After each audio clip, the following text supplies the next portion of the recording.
Buonasera a tutti, possiamo iniziare. Io sono Andrea Posocco, faccio parte del gruppo Vittorio Veneto 5 Stelle che ha organizzato la serata. Vi diamo il benvenuto e ringraziamo tutti i presenti, siamo contenti per la numerosa partecipazione. Vi avvisiamo che sarà possibile rivedere l'incontro integrale sul sito di Vive TV a partire dai prossimi giorni e lo proietteremo anche molto probabilmente sul nostro canale YouTube. Abbiamo invitato alcune autorità a presenziare alla serata. Abbiamo invitato il presidente della regione Luca Zaia, che non può per impegni già presi, il sindaco di Vittorio Veneto, anche lui non può per impegni già presi. Inoltre abbiamo invitato tutti i sindaci dei comuni dell'UL7 e dell'area del Prosecco d'OCG. Ha dato la conferma della sua presenza, correggetemi se sbaglio, il sindaco di Revine Lago Battista Zardet, non so se è qui presente, dovrebbe esserci in teoria. E abbiamo invitato il Dipartimento di Prevenzione dell'UL7, hanno detto che sarebbero venuti il dottor Giovanni Moro e la dottoressa Esther Kermaz, ci sono, eccoli. E abbiamo invitato il Consorzio del Prosecco e la Scuola Enologica Cerletti, abbiamo invitato il preside e una delegazione degli studenti, ma non abbiamo avuto risposta. Allora, chi siamo noi? Gruppo Vittorio Veneto 5 Stelle. Siamo un gruppo nato dall'ottobre 2012. Qui su questa slide vedete tratto della nostra carta dei principi, che è la carta che dobbiamo firmare dal momento in cui partecipiamo alle nostre assemblee. Il nostro scopo principale è il miglioramento delle condizioni di vita degli individui e per miglioramento delle condizioni di vita un ruolo molto importante è dato dal rispetto degli altri e dell'ambiente. Siamo nati nell'ottica di servizio per la comunità con questi due aspetti e ci sembra che il tema dei pesticidi sia importante perché tocca sia il tema della qualità di vita sia il tema del rispetto dell'ambiente. Per noi è fondamentale il diritto alla salute, ovviamente, e all'interno del diritto alla salute gioca un ruolo importantissimo la prevenzione primaria, cioè agire sulle cause delle malattie prima che queste si manifestino, e che è sia economicamente vantaggiosa, sia vantaggiosa dal punto di vista della qualità della vita, perché ovviamente vivere sani è un'altra cosa. E abbiamo scelto i pesticidi, oltre per il fatto che calzano a pennello con i nostri principi, come tema, un fattore ambientale causa di malattie, per cui ci sono prove scientifiche autorevoli e numerose, e soprattutto per la nostra localizzazione geografica, vista la zona Prosecco d'OCG. La nostra posizione sui pesticidi come gruppo è chiara, abbiamo anche emanato un comunicato stampa. Pretendiamo che a redigere i regolamenti riguardanti l'uso ad esempio dei fitofarmaci, quindi i regolamenti di polizia rurale, non ci siano dei conflitti di interessi in chi è chiamato a farli. Chiediamo che venga fatto un monitoraggio serio dello stato di salute ambientale e sanitario nel nostro territorio con degli studi seri. Puntiamo una riconversione graduale verso l'agricoltura biologica nel nostro territorio, quindi agricoltura che non fa uso di quei pesticidi che, come vedremo dagli interventi successivi, sono dannosi per la salute umana, cancerogeni, mutageni e interferenti endocrini, e con una salvaguardia della biodiversità. Per questo ci impegniamo a fare, come in questa serata, una campagna di informazione per tutta la popolazione e abbiamo come obiettivo di fare delle azioni politiche verso questa direzione, una delle quali può essere una raccolta firme su cui stiamo lavorando. Qui su questa slide vedete i nostri contatti. E passiamo a presentare i relatori della serata. Parlerà per primo il dottor Giovanni Beghini, qua alla mia sinistra, che è medico di medicina generale e membro ISDE, Associazione Internazionale Medici per l'Ambiente. Dopo di lui parlerà Gianluigi Salvador, consigliere regionale WWF e membro del Movimento per la Decrescita Felice, che è in fondo a sinistra. E per terzo parlerà Luciano Bortolamiol, presidente WWF Alta Marca. Alla fine dei loro interventi ci auguriamo che si inneschi un dibattito e vi preghiamo cortesemente, per chi volesse porre delle domande o fare degli interventi, di venire qui alla mia destra, che c'è un microfono predisposto, in modo che il tutto sia più ordinato. E inoltre, come avete visto, fuori abbiamo del materiale informativo gratuito per tutti, per chi fosse interessato. Ok, passo la parola al primo relatore, il dottor Giovanni Beghini.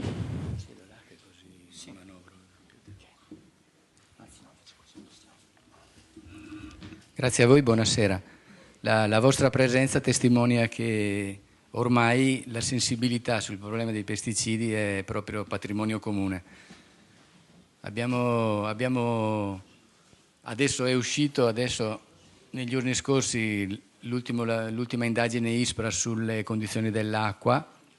Probabilmente molti di voi avranno visto i dati, è uscito anche un po' sulla stampa, e sono cose veramente spaventose.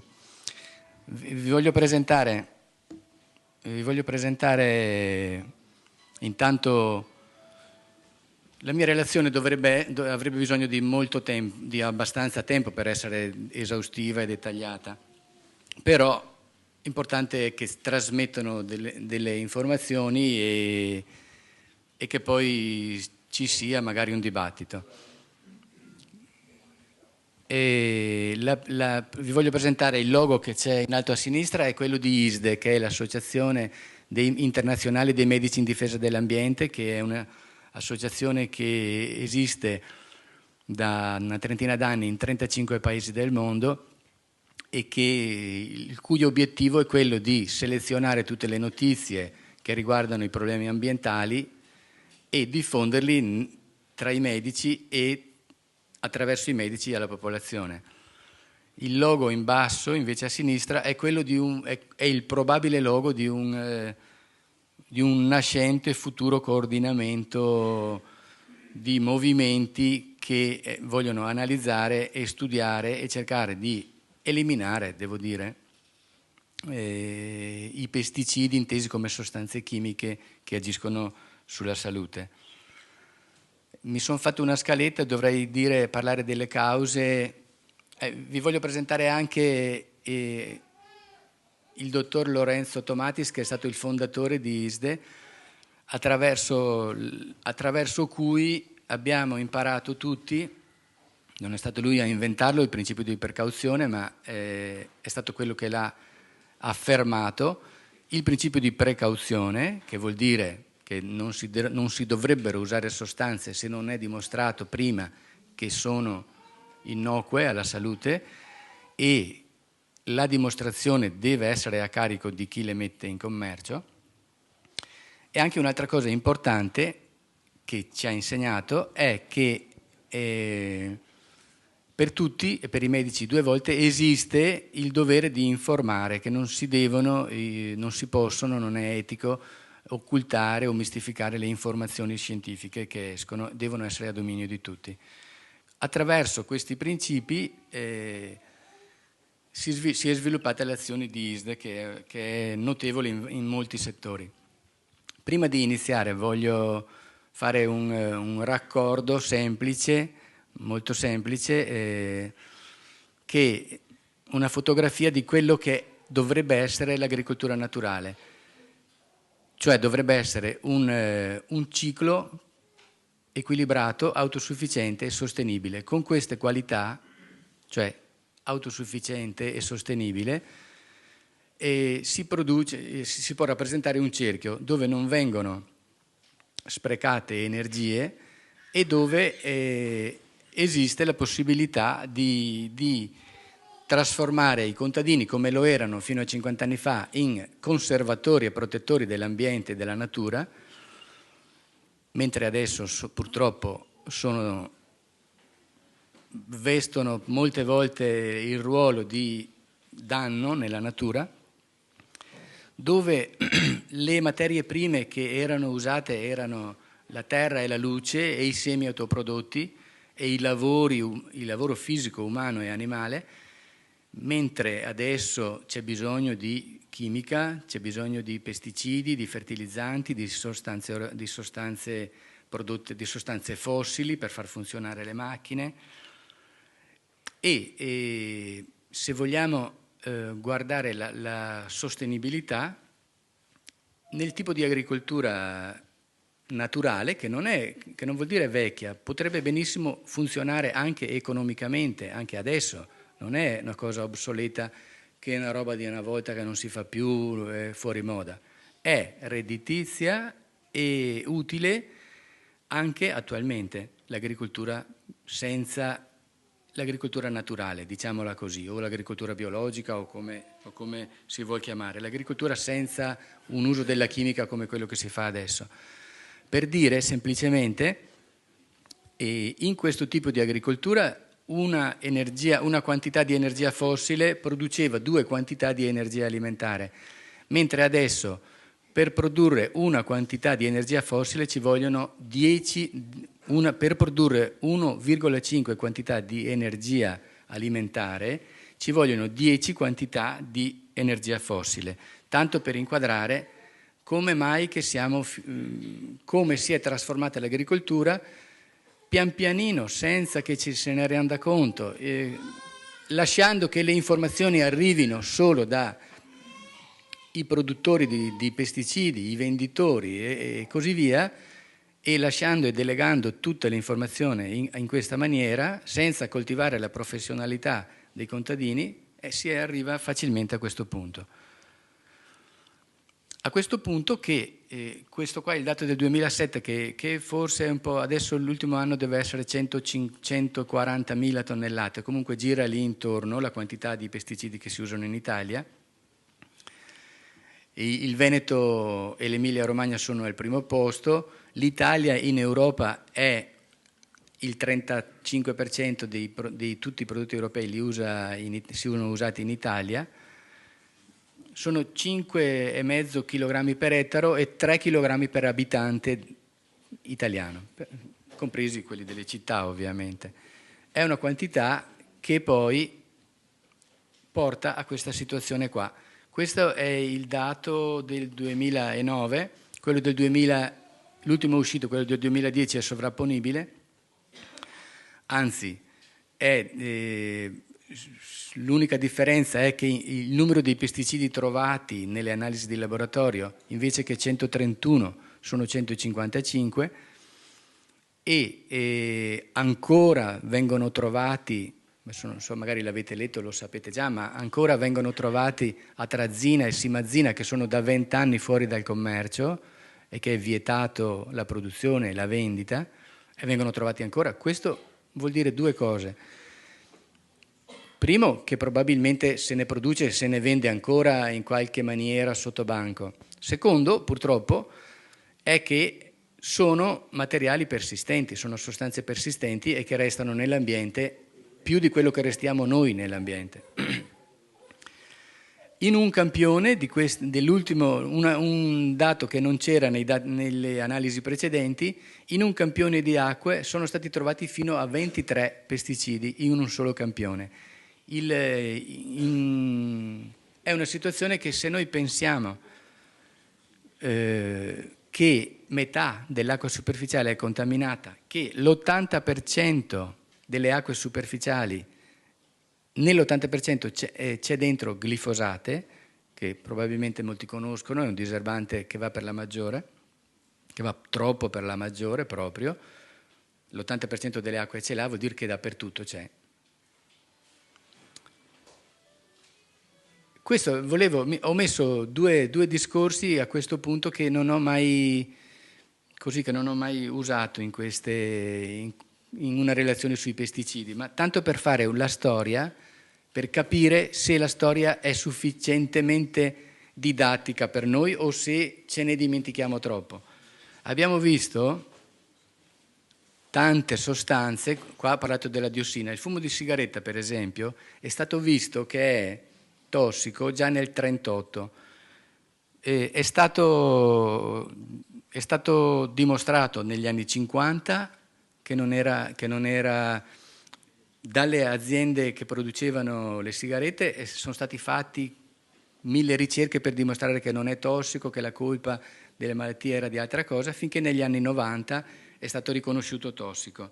La stessa cosa è successa per l'amianto, lo conoscete benissimo, credo. Dal 1935 i primi scienziati dicevano che è tossico e che è dannoso, pericoloso. E il picco della sua patologia sarà nel 2015-2020. Tante altre sostanze hanno questa storia. Tanto per dire, sono dati che non c'entrano con i pesticidi, ma è per verificare dentro di noi come ci approcciamo al problema dell'inquinamento ambientale e che ritardo ci mette la scienza da una parte a rendersene conto e la legislazione ancora di più a prendere qualche decisione operativa. Con i pesticidi sta succedendo, a mio parere, sta succedendo la stessa storia. Da molti anni esistono gli studi della cancerogenicità e della teratogenicità di tantissime sostanze. Nel 2009 l'Unione Europea ha cominciato a ridurre i principi attivi, la quantità di principi attivi, sono passati da 600, sono passati a 180, nel 2014 dovrebbero essere al massimo 180 e basta, non è cambiato nient'altro. Sono stati tolti alcuni, i più dannosi, evidentemente dannosi, quelli che danno una tossicità acuta. Io adesso non vado in specifico di prodotti perché sono i concetti che contano, ma quelli che danno una tossicità acuta sono stati diminuiti, mentre quello che si sta verificando guardando le acque quanti ne contengono e i cibi quanti, che lo vedremo fra un minuto, quanti ne contengono, ci rendiamo conto che sta succedendo la stessa storia che riguarda l'amianto, che riguarda il fumo di sigarette, che riguarda il dietilstilbestrolo, naftilamina, piombo tetraetile, sono tutte sostanze che ci sono voluti 40 anni come minimo che il legislatore prenda occasione prenda decisione di eliminarli. C'è una piccola e enorme differenza.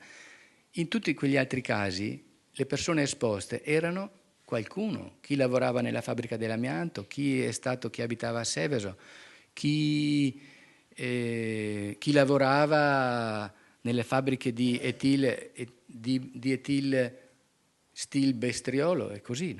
Erano settori piccoli di società, se vogliamo, piccoli, dannosi ma piccoli. Nel caso dei pesticidi non si salva nessuno, sono diffusi nell'acqua, nell'aria, nei cibi, nella terra, e chissà per quanto tempo ce n'è, perché la loro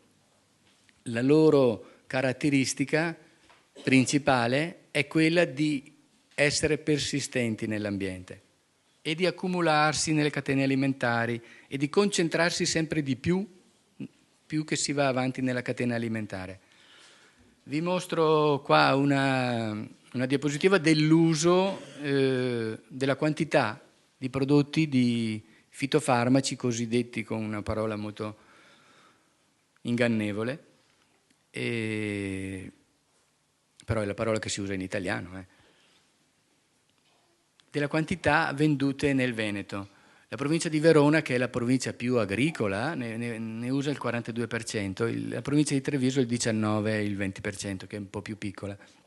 Non c'è solo Belluno non ne usa, perché per fortuna sulle montagne non li mettono ancora, anche se sembra una battuta, ma anche nelle foreste sono stati usati in passato. Vi mostro un grafico che riguarda la mia USL, che mostra l'aumento delle esenzioni 048, che vuol dire per tumore, dal 2007 al 2011. Non è un dato statistico utilizzabile scientificamente, per carità. Dimostra solo che 1000 persone in più ogni anno, su una popolazione di 100.000 abitanti come l'USL 22 dove lavoro io, hanno una esenzione ticket 048. Questi sono i dati dell'USL che mi ha fornito tranquillamente. Poi le interpretazioni sono, ci sono tanti modi di interpretarlo, ma il dato fondamentale è che c'è una crescita che voi vedete con quale pendenza. È un 10% annuo. Fra le sostanze che la Convenzione di Stoccolma del 95 ha classificato come persistenti nell'ambiente, che vuol dire che non vanno più via e che ce le dobbiamo comunque tenere e pensare di come fare a smaltirle, sono 12. 9 di queste sono pesticidi, e sono pesticidi già di quelli che se ne usano pochi ormai di questi pesticidi qua perché sono stati ritirati, ma sono ancora persistenti, ci sono ancora nell'ambiente. Voi sapete, il DDT c'è in tante parti e soprattutto, poveri noi e poveri loro, viene usato ancora in Africa, in Asia e in tante altre parti, e probabilmente anche i prodotti che vengono da là, i prodotti alimentari, possono essere inquinati anche con questo. Gli altri sono diossine e furani, sono di quel livello di tossicità di quella maniera lì. Adesso la classificazione che si fa dei fitofarmaci è stata cambiata perché è in via di cambiamento, non è ancora definitivo, però adesso viene classificata in molto tossico, nocivo, irritante e non classificato. La classificazione in varie parti del mondo, quello che da noi è classificato nocivo, in Cina è classificato irritante, negli Stati Uniti è classificato in un'altra maniera ancora. Non c'è ancora una classificazione universale per questo, ma da noi in Europa è così. Questo parlavamo prima con colui qua che mi ha invitato a parlare, non deve trarre in inganno, perché molti prodotti che si usano in agricoltura sono classificati come irritanti e basta, sono solo irritanti. Il famoso glifosato che ha tantissimi effetti non solo irritanti, dannoso, molto dannoso, viene classificato in questa parte e la classificazione, adesso non vorrei perdermi, andiamo avanti perché sennò mi perdo. Invece questo è il Mancozeb, probabilmente chi fa il contadino lo conosce. Il Mancozeb è una sostanza che è classificata come tossico per l'ambiente e viene classificato come nocivo, è al secondo livello. Queste qua sono sulla scheda di sicurezza è usato tantissimo, è usato alla grande, è un ditiocarboamato che si usa, se non è quello è un suo simile, ma nocivo e pericoloso per l'ambiente lo è e si usa tranquillamente. Altamente tossico per gli organismi acquatici, possibile rischio di danni ai bambini non ancora nati. Questo lo scrivono le aziende sul foglietto illustrativo, sono state costrette a scriverlo dal 2009. Prima non era neanche scritto, era classificato in un'altra maniera altre informazioni che danno, può provocare sensibilizzazione per inazione con la pelle, ma come capite bene non è che ci preoccupa l'intossicazione acuta, è l'intossicazione cronica che preoccupa. Altro verso della medaglia è i pesticidi nel piatto. Cosa vuol dire? Che praticamente metà, sia in Europa sia in Italia, metà dei prodotti frutta e verdura che mangiamo, frutta e verdura e cereali e tutti i prodotti agricoli che mangiamo, contengono pesticidi. Qualcuno ne contiene, io non sto lì a guardare come nell'acqua prima, che c'era il 50%, il 55% delle fonti di acqua, degli punti di analisi in cui di questo 55% c'era solo il 28% che superava il limite ammesso dalla legge, ma non sto a guardare il limite ammesso dalla legge, perché da parte mia non voglio pensare che i bambini che ci sono qua, i limiti ammessi dalla legge che valgono per me, che valgono anche per loro, e poi i limiti ammessi dalla legge sono, non mi voglio fidare dei limiti ammessi dalla legge, anche se così dicono. Il limite che fa bene alla salute è che non ci siano. Ci sono addirittura dei prodotti che ne contengono, anche qua come nei campioni d'acqua, 5-6 principi attivi. Veniamo agli effetti sulla salute. Non voglio dilungarmi tantissimo perché questo ci è anche riportato, ho visto qua, è anche riportato in questo foglio, questi studi, ed è anche riportato molto bene e ben commentato, meglio di quello che so fare io. Si sono stati selezionati 100 studi, un centinaio di studi. Cancer l'ha fatto la rivista più prestigiosa, diciamo, sui problemi del cancro. Ha selezionato un centinaio di studi che parlano di pesticidi, ne ha considerati 83 e ha cercato l'associazione positiva di questi studi. Per quel che riguarda il tumore del polmone ci sono 2 su 4 associazioni positive.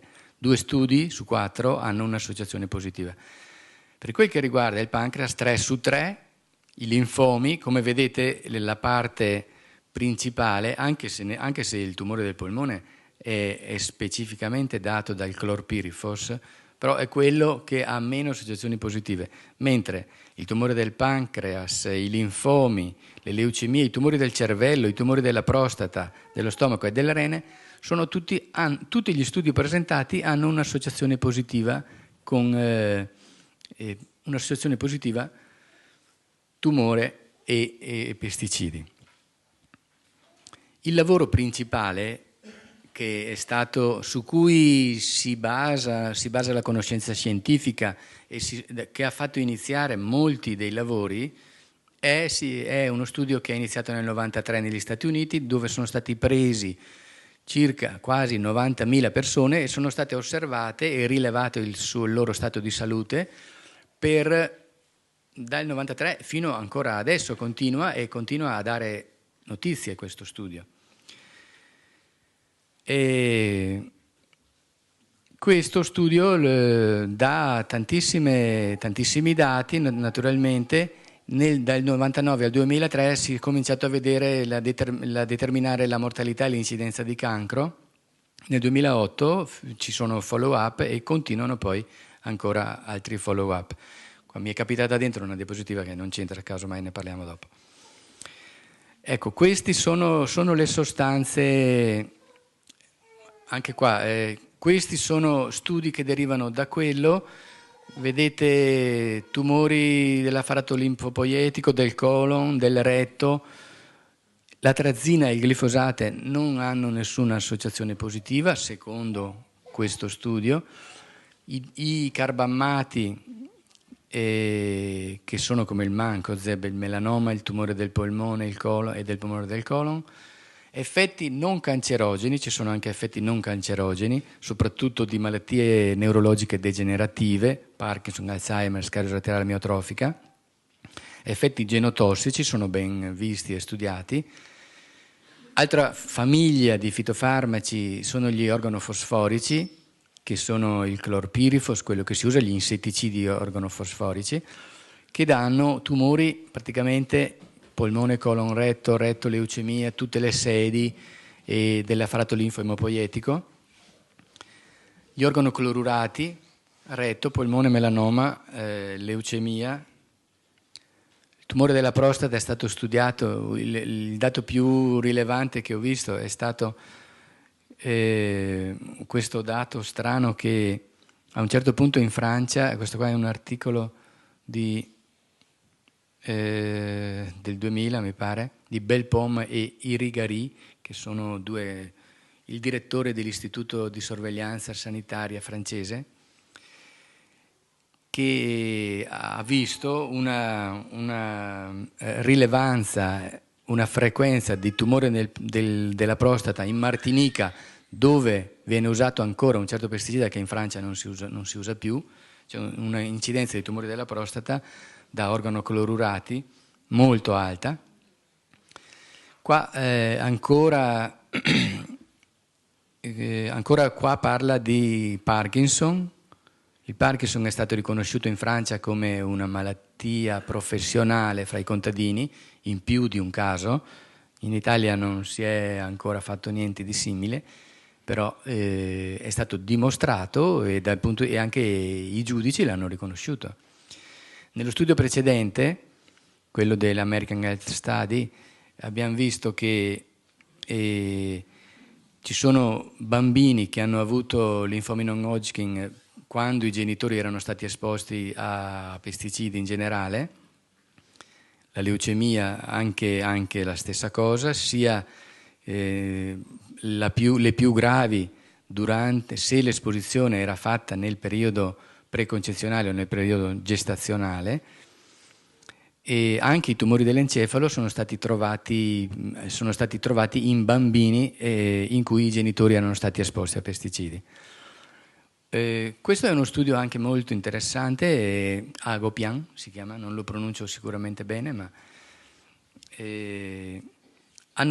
sono studi francesi, hanno visto che c'è una traslocazione in persone esposte a pesticidi, c'è una traslocazione del cromosoma 14-18, di passaggi da un cromosoma all'altro di piccole parti di cromosoma, e che è lo stesso meccanismo con cui si producono i linfomi, ed è lo stesso meccanismo anche con cui agisce la diossina. E guarda caso, infatti, tutti questi, i pesticidi da una parte, la diossina dall'altra, e i linfomi spontaneamente, quelli che nascono spontaneamente, chissà spontaneamente cosa vuol dire, hanno tutti questa traslocazione. Quindi c'è da pensare che il meccanismo è una deduzione, una estrapolazione che si fa, che lo stesso meccanismo della diossina è anche lo stesso meccanismo dei pesticidi.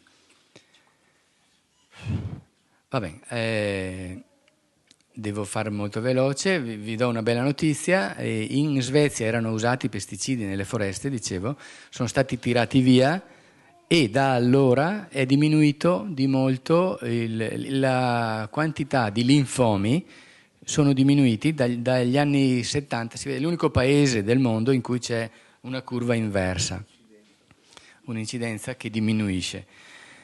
Volevo farvi, ma c'è questa tabella, c'è anche su quel foglio che è stato distribuito all'ingresso, il meccanismo di azione è che tutte queste sostanze alterano i meccanismi epigenetici di trasmissione e di difesa del codice genetico, e tutte queste sostanze, dai farmaci ai metalli pesanti all'inquinamento dell'aria, e danno tantissime malattie, dal cancro al diabete, l'infertilità. L'infertilità è un problema molto importante per quel che riguarda l'uso dei pesticidi. Il glifosate dà tantissimo infertilità. Semplicemente, se guardate, dalla figura si capisce bene, si capisce bene cosa voglia dire il danno transgenerazionale. L'esposizione a pesticidi in una madre incinta danneggia sia il feto sia le cellule riproduttive di questo feto. È stato dimostrato in studi tossicologici sui topi. E qua, quindi, se noi... questo è il problema più importante, questo è il problema, perché un conto è parlare di epidemiologia, di vedere i danni che sono stati fatti, perché i danni epidemiologici, il meccanismo dell'epidemiologia ci aiuta a capire i danni che sono stati fatti iniziando 20-30 anni fa, e ci dice qual è la situazione attuale, ma il problema più grosso è delle giovani generazioni, sono queste che sono...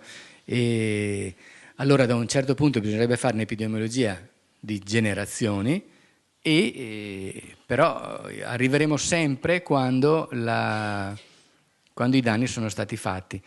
Se volete vi voglio dire ancora com'è l'andamento attraverso un grafico dell'Associazione Italiana dei Registri dei Tumori. Purtroppo l'Italia è il paese europeo in cui c'è un aumento dei tumori infantili più grande rispetto a tutta l'Europa. E per i linfomi addirittura del 4% rispetto all'1%. I tumori del sistema nervoso centrale del 2 rispetto all'1,7%. E soprattutto i tumori del sangue sono dei bambini in Italia sono il doppio di quelli del resto d'Europa, e dobbiamo sapere tutti, perché è obbligatorio informare, che l'Italia è l'unico paese europeo che non ha ratificato, che non ha reso valida come dire, non mi ricordo, non ha vietato l'uso della diossina, è convenuta cioè d'accordo con la Convenzione di Stoccolma di diminuire al massimo la diossina nel paese, però non ha ratificato questo e infatti, come sapete, l'Italia è dove la diossina purtroppo è più diffusa che in tutte le altre, è anche il paese dove l'aspettativa di vita è più alta, l'Italia, e dove l'aspettativa di vita in salute sta diminuendo vertiginosamente, proprio perché l'accumulo di sostanze tossiche nell'ambiente è spaventoso. Qua ho ancora, se avessimo tempo, ma preferisco magari che ne parliamo dopo, come stanno evolvendo le malattie dei bambini e le malattie dei bambini, per esempio, si parla anche di effetto dei pesticidi e si è visto addirittura dosando l'urina nei bambini che sono presenti pesticidi, si è visto che la presenza di pesticidi può danneggiare e dare danni del sistema nervoso come ritardo mentale, autismo, disturbi del comportamento, il deficit di attenzione. Ecco, devo finire. Due parole ancora sul glifosato a cui ho accennato prima, con queste due parole voglio proprio passare il concetto che è la minaccia più importante che stiamo usando quotidianamente, e voi vedete le righe gialle nei campi che ci sono dappertutto, è la minaccia più grande per la biodiversità, e la biodiversità riguarda semplicemente la nostra salute. Noi siamo il prodotto di tantissima biodiversità, se non c'è, anche noi ci rimettiamo. È il danno principale dei meccanismi di riproduzione anche umani di tutte le specie vegetali e animali. E purtroppo non ci sono più territori, è usato in tutto il mondo. Questo grafico vi fa vedere l'uso, in nero c'è l'uso della trazina, che è un diserbante che non si dovrebbe usare più, e i difetti alla nascita dei bambini, difetti alla nascita, di qualsiasi tipo di difetto alla nascita, come vedete, risponde immediatamente e si prolunga per qualche mese dopo il picco di uso di atrazina con il picco di danni alla nascita. Questa sostanza, purtroppo, la Monsanto che lo produce è una multinazionale molto potente, è una parola che dovremmo coniare. Non è citato in nessuna, neanche lo IARC, l'Agenzia Europea per la ricerca sul cancro, lo mette in categoria 2B, probabilmente cancerogeno. L'FDA non pone nessun limite, in Italia è classificato come irritante. L'ISPRA lo ha ricercato solo in Lombardia. L'EFSA, che è l'organismo europeo di controllo dei pesticidi e della qualità del cibo, non ritiene importanti, non ritiene sufficientemente scientifiche le pubblicazioni finora fatte, anche se questa di Seralini è abbastanza significativa. Concludo. e vi lascio. Credo che cosa fare? Bisognerebbe prima di tutto eliminare le sostanze più dannose, ma bisognerebbe anche mettersi d'accordo su cosa vuol dire più dannose e così via. Chi lo potrebbe fare? A mio parere, io sono per incentivare, per invitare voi tutti come consumatori e come contadini, come produttori, come tutti, a incentivare l'agricoltura biologica. Credo che sia l'unica via che possiamo percorrere. È un vantaggio anche per gli agricoltori. Chi lo fa, chi comincia a farlo e più avanti ha un prodotto più sicuro, vendibile all'estero, eccetera, eccetera, eccetera. Oltre che a intossicarsi di meno, avere meno problemi di coscienza e così via. Ecco, basta, vi lascio la parola.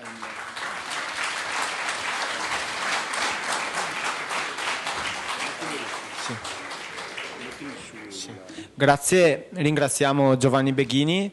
Passiamo ora la parola a Gianluigi Salvador, consigliere regionale WWF e membro del Movimento della Decrescita Felice. Ecco, io ringrazio dell'invito il Movimento 5 Stelle.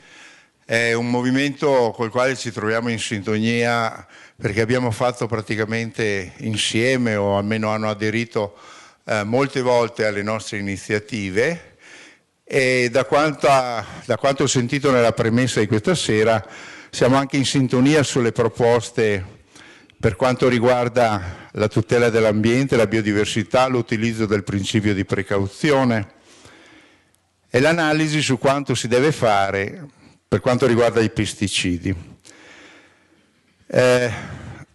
Io ho scritto workshop di fianco al volantino perché queste non sono serate diciamo solo informative, sono serate proattive, nel senso che è un argomento che ci tocca da vicino, tocca la nostra salute, tocca le future generazioni, tocca la biodiversità, tocca l'ambiente. E quindi è il ramo su cui siamo seduti. Se noi tagliamo il ramo su cui siamo seduti, non si riesce ad aver futuro. Quindi questa è la prima cosa che voglio mettere in chiaro. Siamo qui perché tutti insieme dobbiamo fare qualcosa, quindi diventa un workshop, un lavoro fatto insieme. Spero che ci sia proattività, domande, ma soprattutto spero che quando si va via da questa assemblea si rifletta e in qualche modo si pensi di dover cominciare ad agire e a fare qualcosa per cambiare.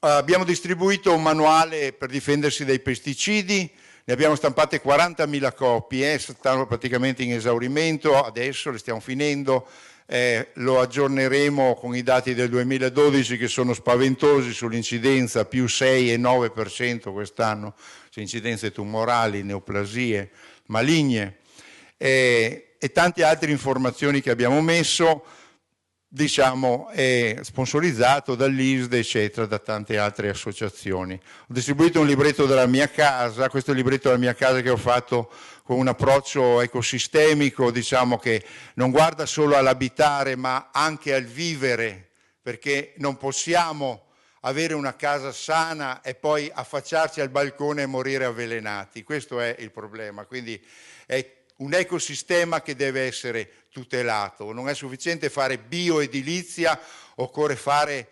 eco-biosistemica edilizia.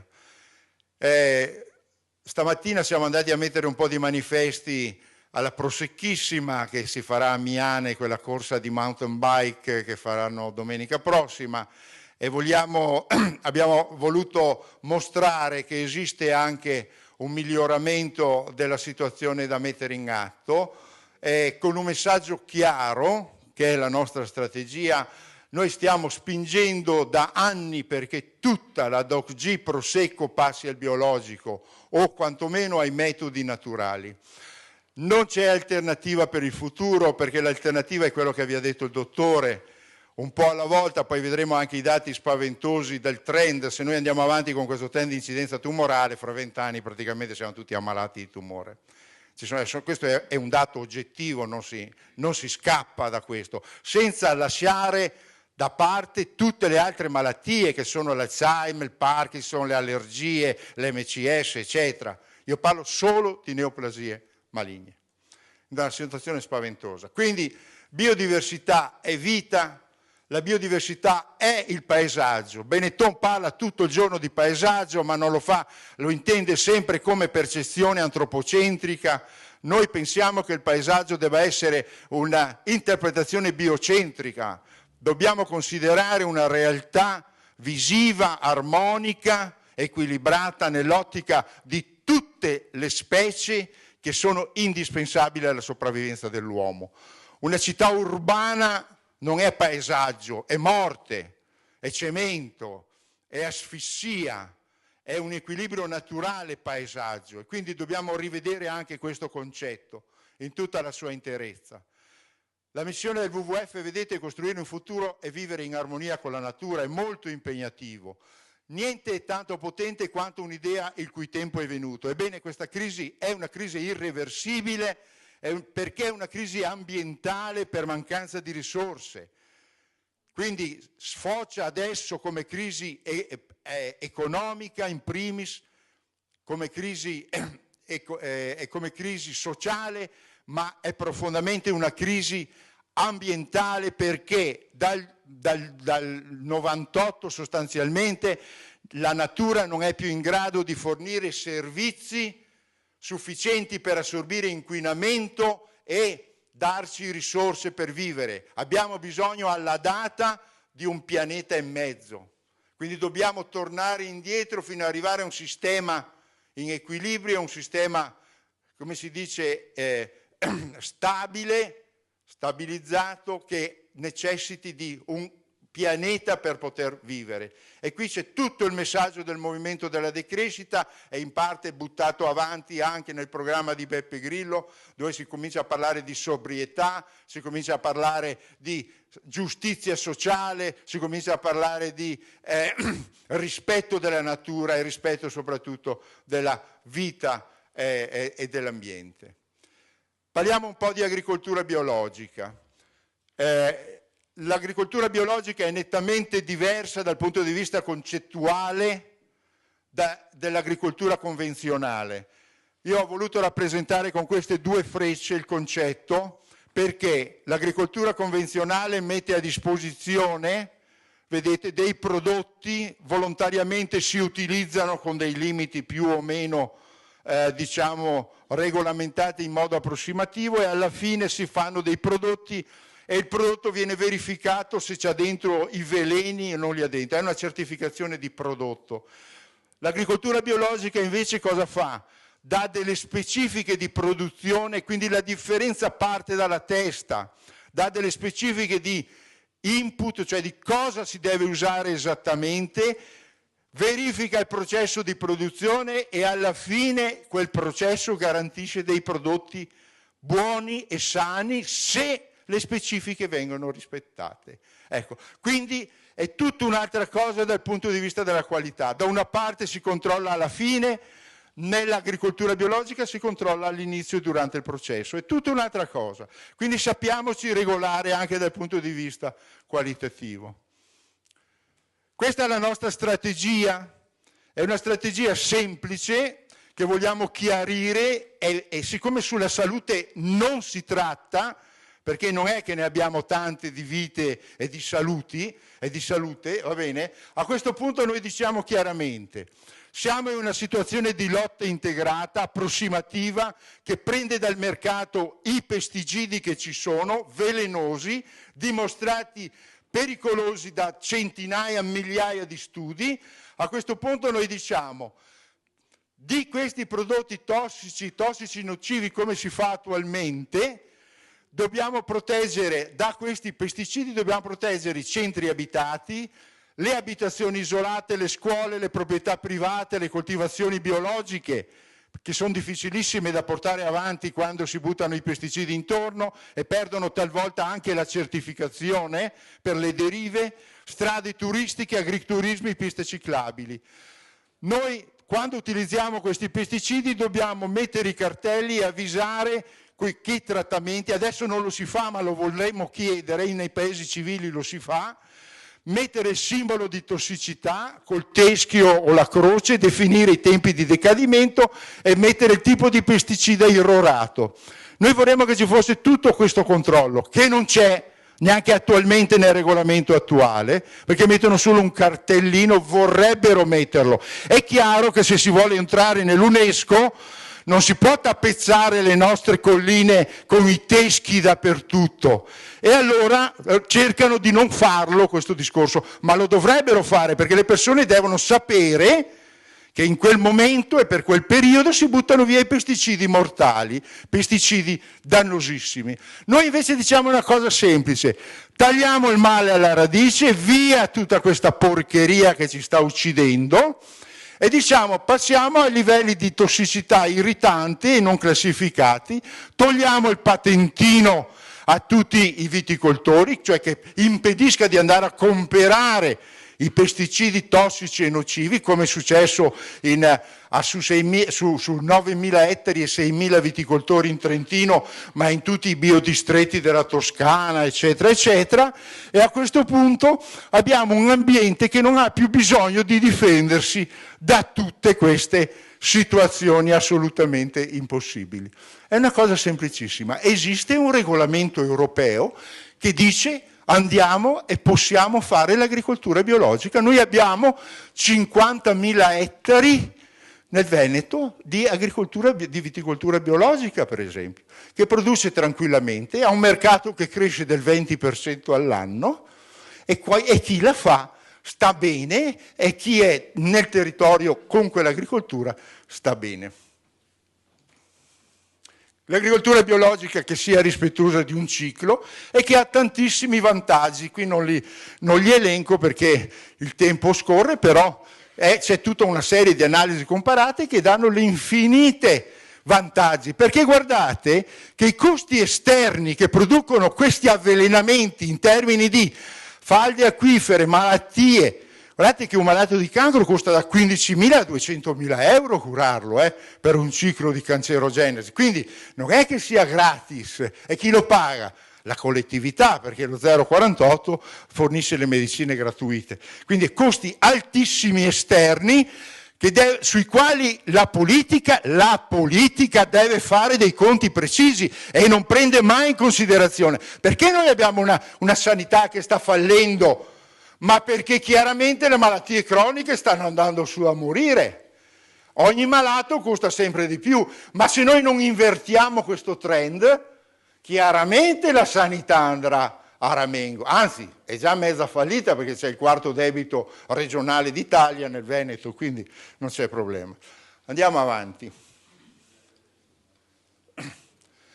Noi abbiamo 5 esposti in corso presso la magistratura che non ci ha ancora risposto per nessuno, appunto a fronte dei pesticidi. Abbiamo un esposto con 9 richieste precise, dopo la visita, ecco, l'abbiamo portata al prefetto anche, abbiamo un esposto sui pesticidi vicino alle scuole, qui fanno le scuole nuove e dopo una settimana ci fanno il vigneto a 2 metri, a 5 metri, come a Refrontolo o in tante altre parti. Ragazzi, qui siamo in una situazione allucinante. Abbiamo un esposto contro la UL7 per manipolazione dei dati Istat, poi ve lo presenterà dettagliatamente se occorre l'ingegner Bortolomior. Abbiamo una diffida ai sindaci Doc G per fuochi all'aperto. Avete sentito che quest'anno si respira un po' meglio o no? Avete visto i mucchi di potature che adesso bruciano molto meno? Sono 10 anni che ci battiamo su questo problema qui. Questa è un'agricoltura industriale, va bene? È un'agricoltura industriale e deve gestire i rifiuti tossici delle potature come le industrie gestiscono i loro rifiuti industriali. Questo è il problema. E poi ci sono voluti 10 anni per cominciare a mettere delle multe, a mandare i vigili, eccetera, anche perché lo sapete che le potature, come i panevin, che sono illegali, va bene, perché sono delle combustioni di potature, emettono diossine, esattamente quello che diceva il dottore prima. La diossina è l'inquinante più micidiale che esista, ne bastano dei picogrammi perché incidano sulle molecole e sulla nostra salute. Abbiamo un esposto contro l'elicottero a Vidor, si parla sempre di toglierlo, eccetera. Perché 7 sindaci lo hanno tolto e 7 lo hanno lasciato, pur avendo tutti i vigneti che si possono raggiungere con i mezzi meccanici normali? Perché quando c'è la cittadina che devono trattare obbligatoriamente, non usano l'elicottero. Quindi è dimostrato che l'elicottero non serve e tutte le zone possono essere raggiunte tranquillamente. Quindi noi abbiamo questi beni comuni da proteggere e qui l'azione politica deve diventare radicale, perché senza questi beni comuni moriamo tutti quanti. Acqua, aria, cibo, energia pulita, ecosistemi, biodiversità in genere. Cicli chiusi. Noi dobbiamo pensare che ogni nostra attività deve chiudere il cerchio come la natura ha fatto nei migliaia di anni precedenti, come l'agricoltura faceva fino negli anni 50, finché non abbiamo cominciato ad adoperare queste protesi chimiche e non abbiamo cominciato a bruciare mentre raccoglievamo tutta la legna una volta per poterla utilizzare in altro modo, anche sotto nei filari delle vite come concime e come ammendante. Quindi dobbiamo cominciare a pensare ai cicli chiusi. Il ciclo che utilizza pesticidi e protesi chimiche per definizione è un ciclo aperto, perché va a comprare la roba da un'altra parte, ma anche l'utilizzo del petrolio è un ciclo aperto. Invece, per esempio, l'energia muscolare degli animali e dell'uomo produce un ciclo chiuso, perché l'animale ha il foraggio del terreno e dopo del proprio terreno o di prossimità, e a quel punto lì mangia, produce energia muscolare dentro il podere, produce il letame che concima i prodotti e così via. Ecco, dobbiamo un po' alla volta ripensare ai cicli chiusi, perché di petrolio fra poco non se ne parlerà più. E io parlo soprattutto ai giovani, soprattutto a quelli che devono vivere ancora decine di anni e dovranno in prospettiva progettare questo tipo di processi senza il petrolio.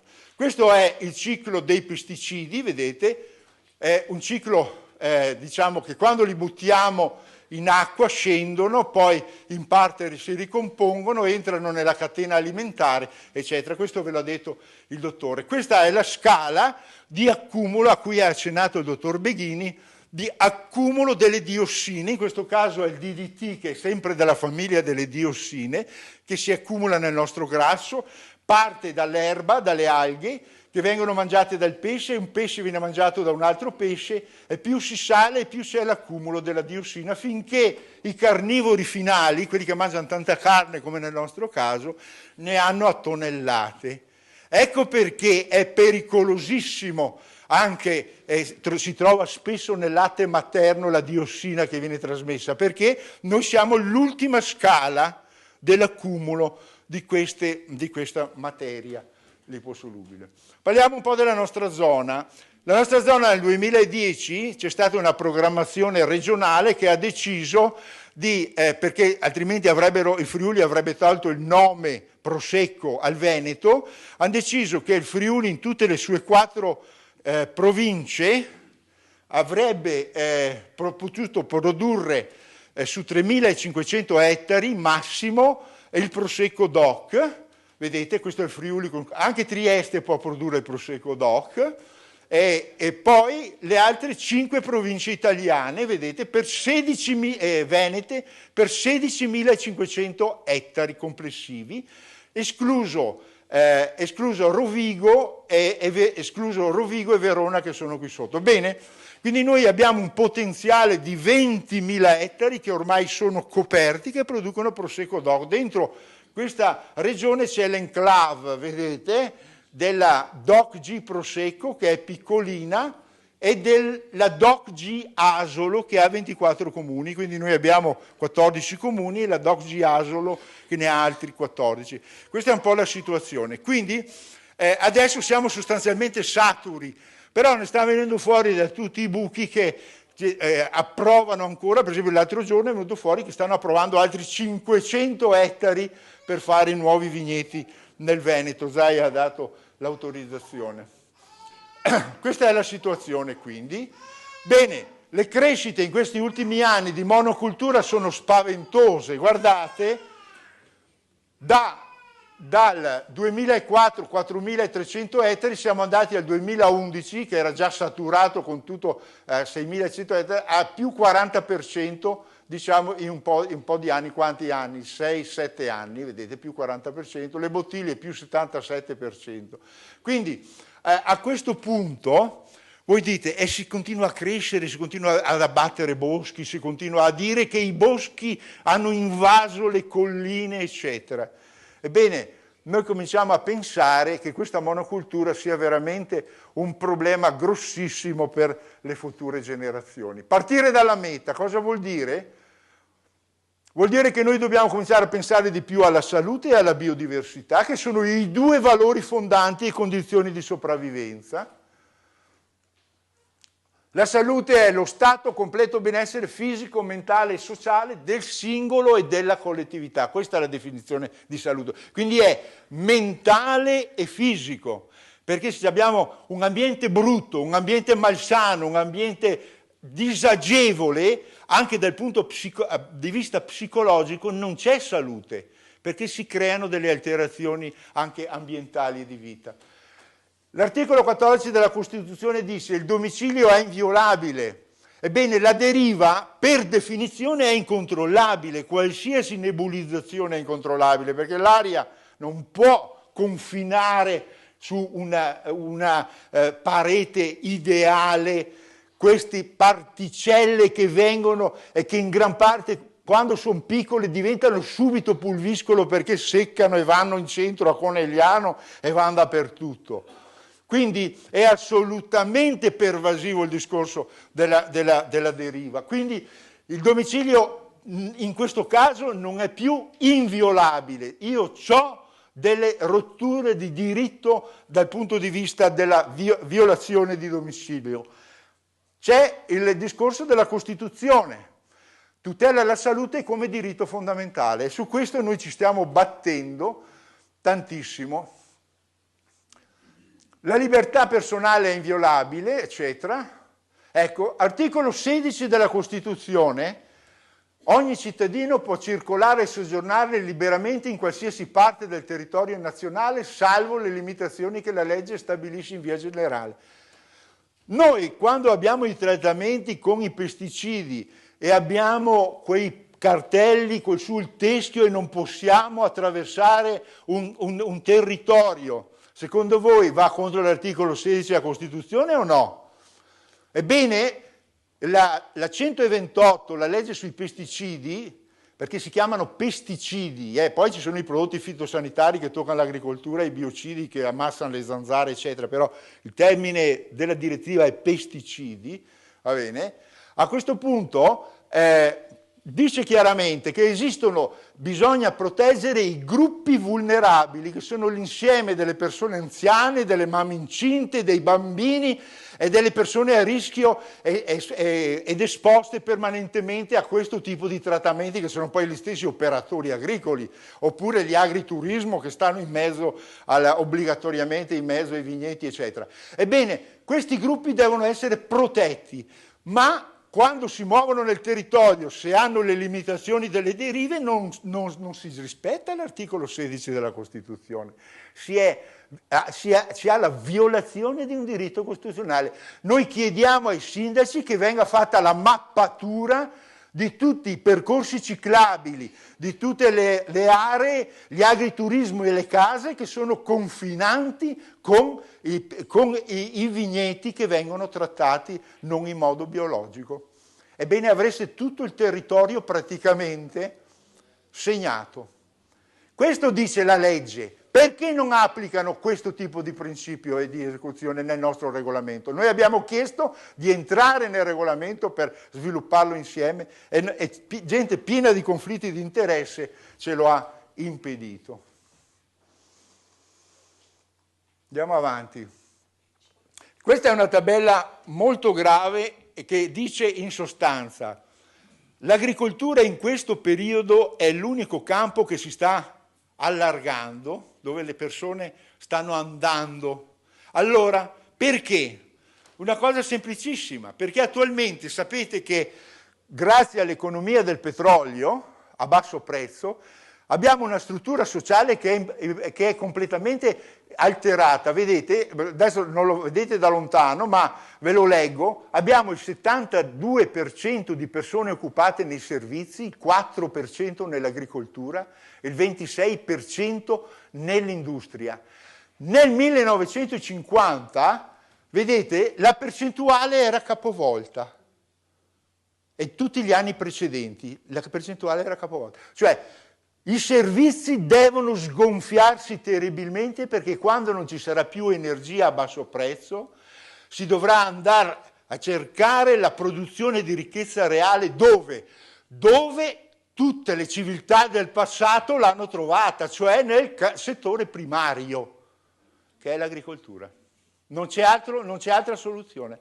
Quindi questo è un discorso che dovrà cominciare a far riflettere sulla necessità di proteggere assolutamente ogni metro quadrato di terra che abbia humus, dalla violenza del cemento, dalla costruzione delle strade, dalla costruzione delle fabbriche inutili.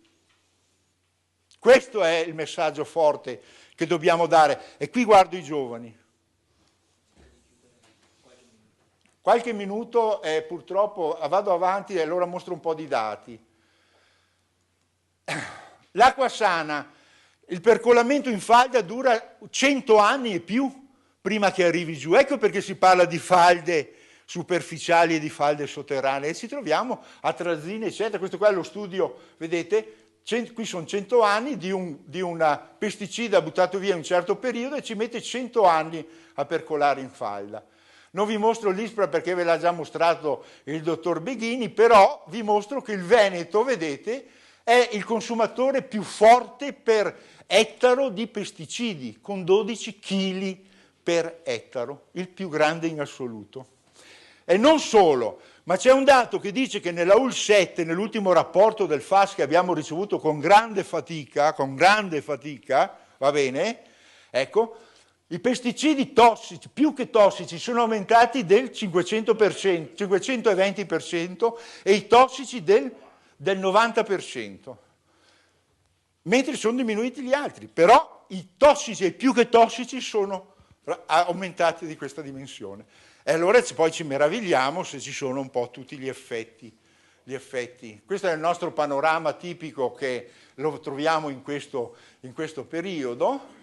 Questi sono gli inquinamenti trovati dall'ISPRA, vedete, dall'Istituto Nazionale. L'AMPA, che è il metabolito del glifosate, vedete, è in modo indiscusso il più trovato, perché il glifosate non si disperde, si trasforma in metabolita, poi resta nella terra e percola. Ecco, invece il glifosate è questo qua, che è ancora non metabolizzato, qua si trova addirittura, eccetera, eccetera. Andiamo avanti. Questo qui è un esempio, per esempio con le api, di un viticoltore che ce l'ha mostrato a Bigolino quando abbiamo fatto il convegno organizzato dal sindaco di Bigolino, di Segusino, scusate, Segusino. Guardate, qui è stato buttato via il glifosate, qui c'erano delle arnie, gli sono morte tutte le api. Quindi solo a diserbare a 50-100 metri i riflessi dimostrati, in questo caso qui, sono evidenti. Qui c'è proprio il rapporto 1 a 1, e qua non si scampa. Il glifosate è dannoso alla vita delle api. Qua hanno anche copiato il cibo sano e sufficiente. Ecco, io dico, il paradosso assurdo che abbiamo come uomini, poi non siamo uomini, siamo bestie più che uomini, è quello di avvelenare per produrre cibo. Ma ci pensate bene a questo paradosso? Avvelenare per produrre cibo. È un paradosso assurdo. Dovrebbe essere il campo dove si sta più attenti a quelle cose. Invece no, si utilizzano i veleni per produrre il cibo trovandoli chiaramente nel cibo. E questa è una cosa paradossale. Naturalmente i palombari fanno il loro lavoro, ma chi sta attorno ai palombari non ce l'ha questi scafandri qui magari a 3 metri, a 4 metri, a 10 metri, a 6 metri. Questo è il discorso di fondo. Qui è la serra, lasciamo perdere. Ecco, proprio oggi sul giornale è venuto fuori che il sindaco Cordiali di Vidor ha rinnovato anche per il 2013 il divieto di camminare sulle colline di Vidor per 5 mesi all'anno. Noi come WWF chiediamo di chiudere tutte le colline della Doc G per 5 mesi all'anno, come ha fatto il sindaco di Vidor, con ordinanza. Però gli agriturismi che abitano dentro, le case che abitano dentro, cosa fanno? Sono obbligate a sniffarsi tutto quanto. E i bambini che vanno avanti e indietro per la scuola, lungo le piste ciclabili, con i trattamenti che devono scappare, le automobili che devono chiudere i finestrini. È un discorso molto e molto serio.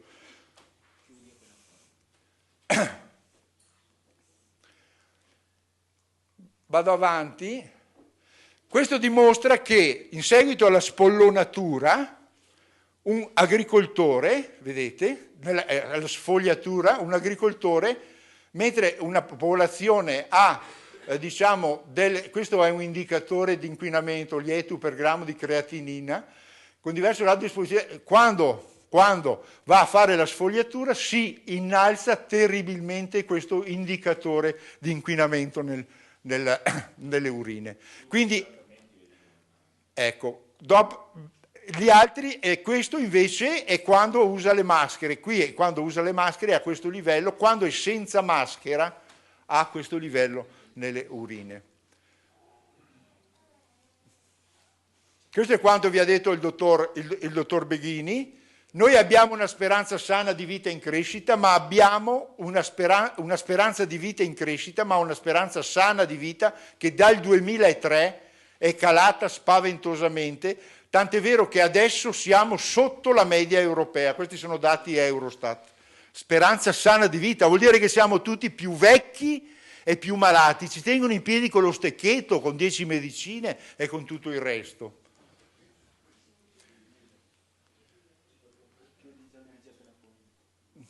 Vado avanti un attimino. Ecco, questo qui, con grande fatica, anno dietro anno, abbiamo ancora 2 o 3 slide, poi ho finito, c'è anche nel librettino che abbiamo distribuito, abbiamo dimostrato che le incidenze tumorali si sommano annualmente, non è chi va alte, basse, proprio crescono.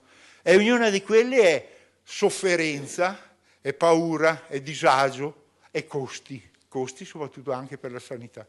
E questo qua, questi sono, lasciamo perdere il discorso del regolamento di polizia rurale.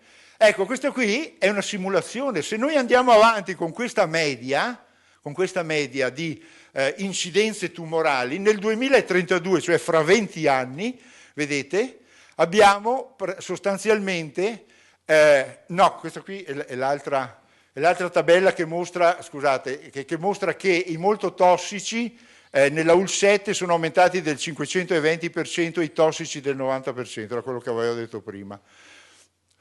Poi vi arriva la tabella a cui accennavo prima. Questo è il countdown. Cosa vuol dire? L'abbiamo chiamato countdown perché è terribile, è quello che vi accennavo prima. Se nel 2007 con quelle incidenze tumorali 8.760 avevamo un malato di cancro ogni 24 abitanti, ogni anno è diminuito il numero e siamo arrivati nel 2012 a 1 ogni 18,5. Il prossimo anno sarà 17, 16, avete capito perché lo chiamiamo il countdown?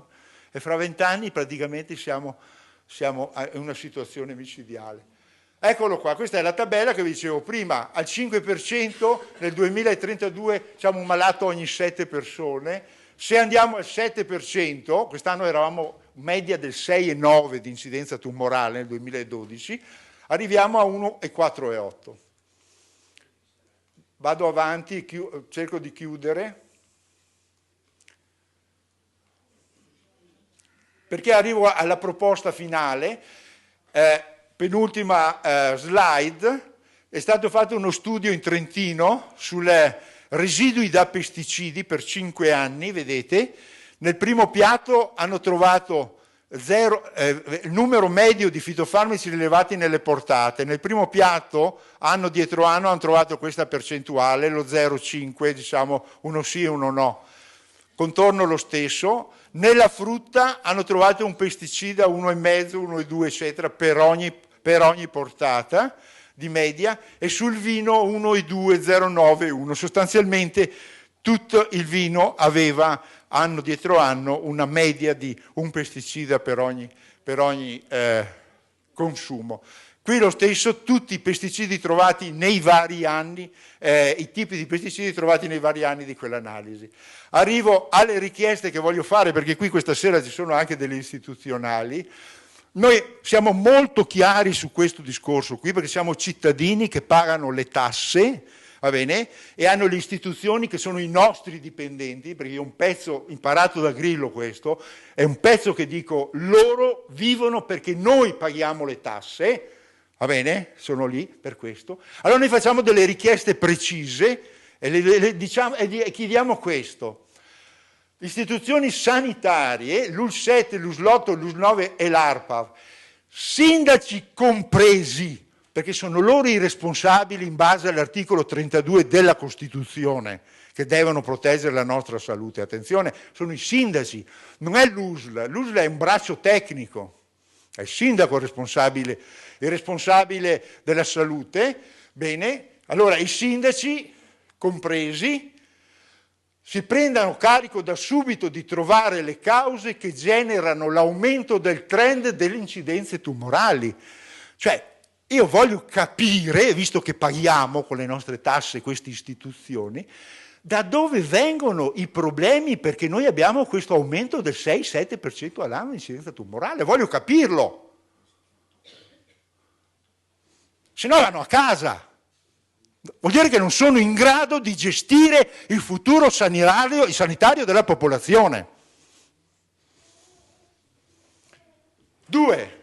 Le stesse istituzioni, sindaci compresi, producano subito un piano di azioni che permetta di invertire il trend della crescita dei tumori.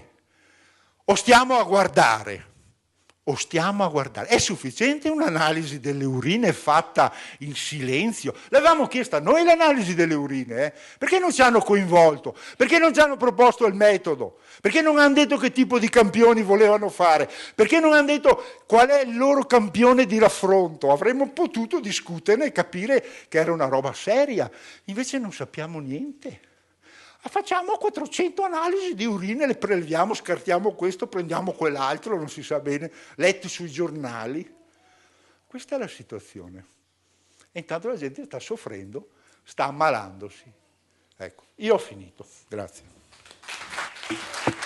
Ringraziamo Gianluigi Salvador. Passiamo la parola ora all'ingegner Luciano Bortolamiol, presidente del WWF Altamarca. Io dedico l'intervento a questi due signori. Avessimo in Veneto dei terroni, come dicono alcuni politici, di questo calibro, come questi giudici Falcone e Borsellino, saremmo ricchi, e li avessimo anche negli istituzionali saremmo ancora più ricchi, ma non ne abbiamo.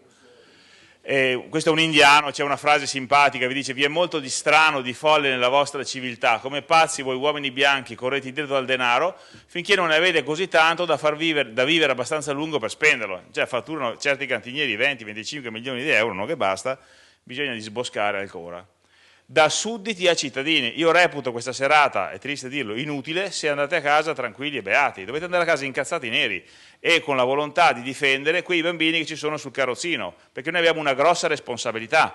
Questo è il tema che a me interessa, non le parole, un pezzo del cuore, un pezzo del mamma, un pezzo di niente. Bisogna prendere delle decisioni che siano a rispetto di quelle vite, perché non hanno chiesto di nascere e sono sotto la nostra responsabilità, dei genitori e di tutti gli adulti che sono intorno. E basta con le bugie, basta, fiori, mai siamo stufi. Questo è De André, e appunto mi aveva colpito una sua frase, diceva: ho poche idee ma in compenso fisse, e anch'io ne ho poche, non sono bravo come lui, fisse anch'io, quella fissa è quella dei bambini. non hanno chiesto di nascere, non hanno deciso le regole del gioco, si fidano di noi genitori, perché devono pagare gli errori degli altri? Perché devono svegliarsi questi qua quando saranno grandi e dire perché l'80-90% delle acque è pieno di glifosate? Perché non posso respirare da casa mia? Perché devo camminare per strada e vedere queste belle pisciatine gialle di glifosate che fanno male a loro? Sono nani i bambini, allora non respirano da 1,80 m come me, ma dal basso. I pediatri dicono che i bambini di 4-5 anni hanno i polmoni che sono il 75% dell'adulto. Un chilo di bambino respira 3-4 volte, mangia 3-4 volte e beve 3-4 volte di un chilo del sottoscritto, quindi sono più attaccabili. Regolamento di polizia, questa è la foto di gruppo, hanno fatto il regolamento tutte felici, è già morto. È nato morto, poletto, questo regolamento. Nasce e muore il 10 giugno 2010, perché se non c'è il controllo non serve a niente. Voi stasera, appena andate a casa, tutti bevete un bicchiere di acqua e mangiate una mela, sennò vi mando all'inferno. E chi è che controlla questo? Il regolamento è sullo stesso piano. Non si può inquinare, buttare addosso alle persone, buttano tranquillamente. È inutile fare le regole se non le fate rispettare. È una porcheria, hanno solo scritto. E ci sono interessi sotto enormi, cioè come fa persone come il Codi TV che fa assicurazioni per la grandine a decidere queste cose? Come fanno i sindaci che hanno un vigneto a votare un regolamento che è contro il loro interesse? E di questi 10 punti, quelli rossi sono quelli che non hanno trattato, cioè quelli più importanti: piantumazione di vigneti, gestione agronomica, bruciatura delle potature, insomma, cose che avete già sentito. Questa è la cosa interessante, la deriva. Baldoin, un insegnante dell'Università di Padova, ha dimostrato che con quella macchina a 30 cm dal suolo le gocce di veleno arrivano a 330 metri. Figuratevi con l'atomizzatore. E allora come fai a dire la deriva non devi mandare il veleno in quello degli altri e gli lasci fare il vigneto fino a 50 cm dal confine? È impossibile che questo non avvenga. Questo è quello che accade nella realtà, davanti un vigneto, dall'altra parte le case. Questo è un fotomontaggio, qua siamo a Bigolino. Se voi dalla piazza di Bigolino andate verso San Giovanni, guardate a destra, c'è questa strada, a sinistra le vigne, a destra i bambini che giocano e qua la gente che passa. Hanno diritto di giocare nel loro giardino questi qua, hanno diritto di vivere. Lasciamo perdere il prefetto, se no è troppo lunga. Questo signore è stato accusato, pensate che strano, di conflitto di interessi. Cioè gli dicevano tu comandi tutto e ti fai le leggi per te stesso, poveraccio. Invece noi abbiamo i sindaci, io vi chiedo questo, è moralmente corretto che consiglieri, assessori, sindaci, tecnici che hanno vigneti o attività legate ai vigneti preparino un regolamento che riguarda direttamente i loro interessi? È per caso, come Berlusconi, conflitto di interesse, sì o no? Farsi le leggi a proprio uso e consumo. Poi c'è Einstein che ci spiega una cosa: se tu non sai spiegare semplicemente una cosa è perché non l'hai capita. Allora io cerco di spiegarvela. Esistono 3 stati: solido, liquido e gas. Allora ci hanno detto non si va nel vigneto per 48 ore dopo i trattamenti perché l'aria è inquinata, giusto. Non si va nel vigneto perché l'aria è inquinata. Sulla strada, a posto, è sana. È ridicolo, capite? Allora hanno fatto zona sensibile, l'asilo. Quindi i bambini vanno protetti all'asilo, loro stanno tranquilli, appena vanno all'asilo non si deve trattare. Quando la mamma li accompagna col passeggino li soffochiamo. C'erano anche le UL 7 e le UL 8 all'interno di questa commissione, cioè glielo devo spiegare io che cos'è la sanità. È una cosa possibile dimostrarmi nero su bianco che l'aria di quella strada è sana e quella dei vigneti no, perché è una cosa interessante da dimostrare. Questo è Benigni che ride. La verità sull'elicottero, anche qua una serie di stronzate da paura. Secondo voi c'è deriva o no? Quando passa l'elicottero spande dappertutto, no? Questo era un vigneto, adesso si vede un po' male, ma questo vigneto qua era trattato con l'elicottero. Io ho scritto allora alla procura, sui giornali, ho fatto un casino. Il dottor Ranieri della USL 8 mi ha risposto che in uno dei numerosi sopralluoghi che ha fatto si è accorto che questo vigneto non è in regola. In 30 anni non se ne è mai accorto. Quando si è andati sui giornali se ne sono accorti. Allora c'è una strada cementata qua davanti e c'è una strada qua vicino. Quindi non so quale sia il bisogno dell'elicottero. L'elicottero va usato dove non ci si arriva con i mezzi meccanici o ci sono epidemie gravi. Come vanno gli altri a mano qua, non vedo perché non possono andare a mano anche questi. Allora a forza di dai e dai siamo riusciti a far togliere l'elicottero. Ma per 30 anni ha spruzzato sulla testa di tutto. Conoscete questo gioco? Ve lo devo spiegare? Allora cosa cade dal cielo? Anche qua di quelle balle da paura. State attenti, zolfo e rame. No! Voi andate su internet e scrivete Aviocaffaro 2012 e leggete che ci sono 20 grammi di ossicloruro tetraramico e coformulanti per 80 grammi, cioè quanto basta grammi 100. Quindi 80 grammi voi non sapete cosa sono, non sappiamo cosa sono. E nell'altro prodotto autorizzato Aviozolfo 15 grammi non sapete cosa sono. Allora conferenza a Vidor, mi pare in dicembre, 12 dicembre, che è la fine del mondo, no? Il 2012, è intervenuto un signore che era Adami, che era il presidente del consorzio di tutela, ha detto non preoccupatevi che sono sostanze inerti che non fanno niente. Eccola qua, Maristella Rubbiani, Laboratorio Tossicologia Applicata, Istituto Superiore della Sanità. Dice che queste tipologie di preparati contengono al loro interno notevoli quantità di coformulanti, spesso più pericolosi della sostanza attiva autorizzata. Talvolta, in caso di intossicazione, risulta estremamente difficoltoso risalire alla vera causa del danno tossicologico. Più avanti nella relazione spiega che in certi pesticidi questo è principio attivo, poi lo vestono, lo mascherano e in un altro pesticida diventa coformulante. Ma se era principio attivo prima, sarà principio attivo anche dopo. Cioè li nascondono così. Quindi è una grande bugia questa. Poi, perché se tutto è chiaro, questa UL7 non ci fa vedere queste analisi che vengono effettuate sul contenuto dei serbatoi? A noi ci ha risposto un tecnico della UL7 dicendo che sono a disposizione della Procura della Repubblica. Volete vedere il portafoglio? Qua, chi vuole vedere, senza rubarmi quei pochi soldi, io non ho niente da nascondere. Cioè non vedo perché dire no, andate a chiedere al procuratore se vi fa vedere cosa c'è dentro. Altra roba, state attenti a questo, spesso nelle conferenze si parlava di che cosa? Di morti per tumore. Avete letto sui giornali, i nostri contadini muoiono meno degli altri, si ammalano meno degli altri, eccetera. La morte a noi non interessa, se tutte le donne di Vittorio Veneto in età fertile hanno un bel tumore alle ovaie, ve lo tolgono e vi fanno la chemioterapia, vi mettete il cappellino perché avete perso i capelli, voi non rientrate nella statistica. Voi state bene, siete mica morte, cosa avete di male? Solo tolto le ovaie, basta. Quindi non rientrate, a noi non ci interessa questo, a noi ci interessano le malattie, non i morti. La Gentilini, la Belpoggi dell'Istituto Ramazzini hanno affermato questo per iscritto, che la metà dei ragazzi di un domani, quelli che sono bambini oggi, non voglio portare sfiga a nessuno, ma quello che dicono loro, avrà una diagnosi di tumore, quindi non saranno morti, ma una diagnosi di tumore. È pauroso. Ha digitato un anno fa pesticide e children, due parole, no? Su una biblioteca, su una PubMed, insomma un motore di ricerca in campo scientifico, dove non posso scrivere io, capito? Non è scrivere uno qualunque, devono essere testi di un certo livello, sono comparsi 4.841 articoli sui pesticidi, solo sulla UL7 e 8 non ci sono studi, cioè solo qua non esiste niente. La domanda sorge spontanea, perché i sindaci non organizzano conferenze, non danno il materiale che noi paghiamo con i nostri soldi? Perché non distribuiscono libretti? Perché si nascondono dietro a queste affermazioni che sono senza valenza scientifica? Questo è quello che trovate sul sito della US8. Ve lo leggete e vedete cosa c'è scritto, che non c'è nessuna relazione, quindi lui ha detto una serie di balle, fra tumori e pesticidi.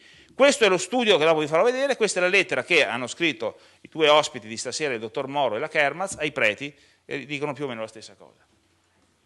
Cosa dice la U7? Queste sono le parole, i dati evidenziano come non sussista una correlazione positiva, cioè non c'è legame, fra coltivazione, quindi va a dire pesticidi, e mortalità per tumori. Cioè, è uno studio ridicolo. Quella volta, beh, insomma, lasciamo perdere, se no polemizziamo. Allora io ho pensato, diamo il Nobel anche alla U7, no? Adesso purtroppo è scomparsa la dottoressa Montalcini, io l'ho lasciata lo stesso perché è una persona che ha reso grande l'Italia, quindi è un onore averla, ma diamolo anche all'U7. Peterson Mayer dice le attuali nuove generazioni di bambini sono le prime della storia ad avere uno stato di salute peggiore dei genitori. Dominique Belpome è un'autorità a livello mondiale come oncologo e dice l'infanzia è in pericolo, il problema c'è, l'evidenza c'è, il problema non è questo, manca la volontà politica, mordere il cane grosso, qui è la volontà politica. Lorenzo Tomatis, ve l'hanno già accennato, non ve ne parlo. E cosa ci rispondono spesso? Sono autorizzati dal Ministero. Questo ci rispondono molte volte i tecnici del consorzio. Lo conoscete questo? Duilio Poggiolini, 2 medaglie al valore al Ministero della Sanità. Però è stato condannato, gli hanno ritirato 39 miliardi di lire di capitale e condannato ad alcuni anni di reclusione perché è quello che ha riempito di epatite C mezza Italia. Capite? Ma aveva 2 medaglie al valore e faceva parte del Ministero. L'altra fesseria che leggete hanno il patentino, ma vi stanno prendendo in giro, muoiono 7.000 persone all'anno con la patente, ma si hanno fatto l'esame di teoria e di pratica, perché sono così coglioni da morire? Eppure sono morti, cioè non c'entra la patente, muoiono lo stesso. Allora cosa c'entra il patentino se non rispettano le regole? Cioè non devono prendere in giro la gente. Questo è lo studio che viene citato da questi medici, nel quale si legge benissimo, in relazione a tutte le cause di decesso considerate nello studio, si sono riscontrati livelli di rischio generalmente più alti per i lavoratori e le lavoratrici del settore agricolo, non minore. Sono probabilmente da ricercare le cause nei profondi cambiamenti che hanno mutato il volto dell'agricoltura, quindi l'impiego massiccio e sistematico di sostanze chimiche di sintesi, fungicidi, diserbanti, insetticidi e concimi. E addirittura dicono di andare all'agricoltura biologica. Per chi è curioso lo studio è qua, si trova su internet. È il contrario di quello che io ho letto sui giornali, che hanno detto che in questa zona ci si ammala meno degli altri. Se mi sanno spiegare perché. Abbiamo fatto vedere alla Gentilini, sono 30 anni che fa l'oncologa, non sarà mica... Eppure lei non è convinta che quella sia la lettura di quella statistica. Questo lo risparmio perché non voglio polemizzare. Sono tornati i barbari. Adesso abbiamo concesso, sapete, altri 340 ettari di vigneto, questi sono 40 ettari disboscati completamente per fare un vigneto. Guardate che razza di alberi rispetto alla bambina. Pensate come genitori, io devo dire a mia figlia, vedi quanto furbo è papi, abbiamo già 25-30 milioni di euro, ma sono pochi. Papà ha distrutto 40 ettari di bosco, cosa me ne frega che stupidaggine, qua c'è uno scoiattolo che non lo vedete bene perché è un po' scura l'immagine, che ce ne fregano degli animali, dei cervi, dei scoiattoli, ecosistema, tutte quelle fesserie che ha detto Salvador, bastano i schiei, questo è l'unico valore che stiamo dando a loro, gli stiamo facendo pagare un prezzo altissimo. Questa è la disinformazione, questa è una signora, vedete, vestita in tenuta estiva, perché non è certo invernale, qua si vede male, ci sono i vigneti trattati, porta un bambino neonato. Io voglio che il medico mi metta per iscritto che non gli fa male, che assolutamente non fa male a un bambino. Loro vanno mascherati, no? Con le maschere, il bambino va là tranquillo e non mettono questi cartelli, come ha detto già prima. Quindi questa bambina si fa una bella succhiatona di mancozeb, clorpiri, fosfolpe, tanto tutto autorizzato dal Ministero, state tranquilli, e dal regolamento di polizia rurale. Una provocazione, questo sono io, questa è mia figlia. Se dovesse morire uno dei due con tumore, qual è che è meglio che muoia? La figlia. Perché devo morire io? Sono nato prima, che me ne frega a me? Sono arrivato prima di lei? Sembra cattiva, ma guardate la realtà, 176 bambini a Vidore e 100 a Bigolino sono in una scuola vicino a un vigneto, tranne 3-4 persone che mi hanno detto bravo Luciano, continuate a rompere le scatole, a quegli altri sembra che non gliene freghi niente. Qualche mamma di quelli con i touch screen, sapete, quei fighi dei cellulari particolari, mi ha chiesto ma secondo te gli fanno male i bambini? Ma no, quando si mascherano con la maschera con i filtri, la tuta bianca, lo fanno per farli ridere, sapete, per giocare, mica perché fanno male, bisogna anche svegliarsi. Allora, questa è una domanda, a cosa serve la cultura? Io ho fatto asilo, elementari, medie, liceo scientifico, ingegneria meccanica, ma non grazie a me. Io ho solo studiato, il resto l'ho trovato già fatto. Quindi ciascuno di noi deve nella società dare il suo contributo. Allora, il dottor Beghini viene da Valpolicella, Mazzi viene da Pordenone, la Gentilini viene da Forlì, ce ne sono anche in provincia di Treviso per caso? C'è qualcuno iscritto all'ordine dei medici? Io ho scritto al Presidente, non mi ha ancora degnato di una risposta. Ce ne sono solo due che ci aiutano, Cavasin, che però sono schierati perché sono dell'ISDE, e Toffol, che è un pediatra di Pederoba. Non siamo riusciti ad avere medici per fare conferenze.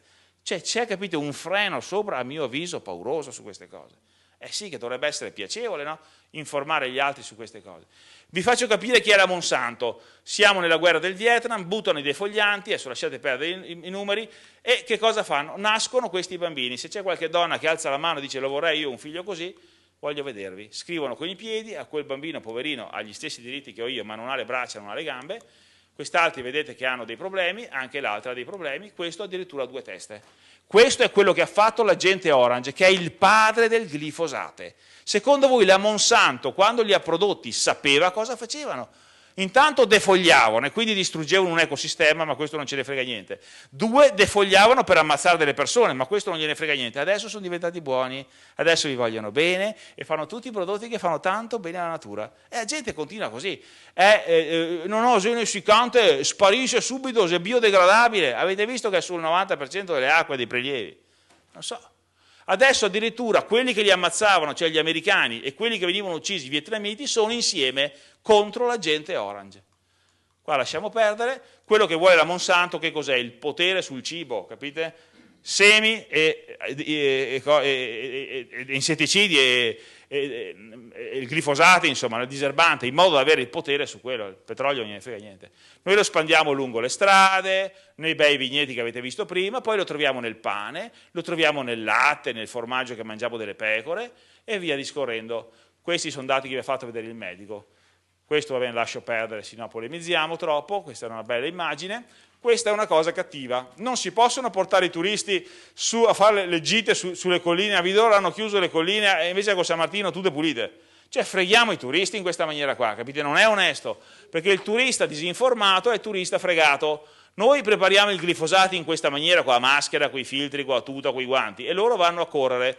Questo è lo studio che vi ha spiegato Salvador, questo è le urine prima e le urine dopo quando trattano con le maschere. Urine prima e urine dopo quando sono senza maschere, cioè quando corrono in mezzo ai vigneti. Questo è il problema. Qua, non so se riuscite a ridere, agriturismo nella Marca trevigiana. Questo è Treviso? Questa è Siena.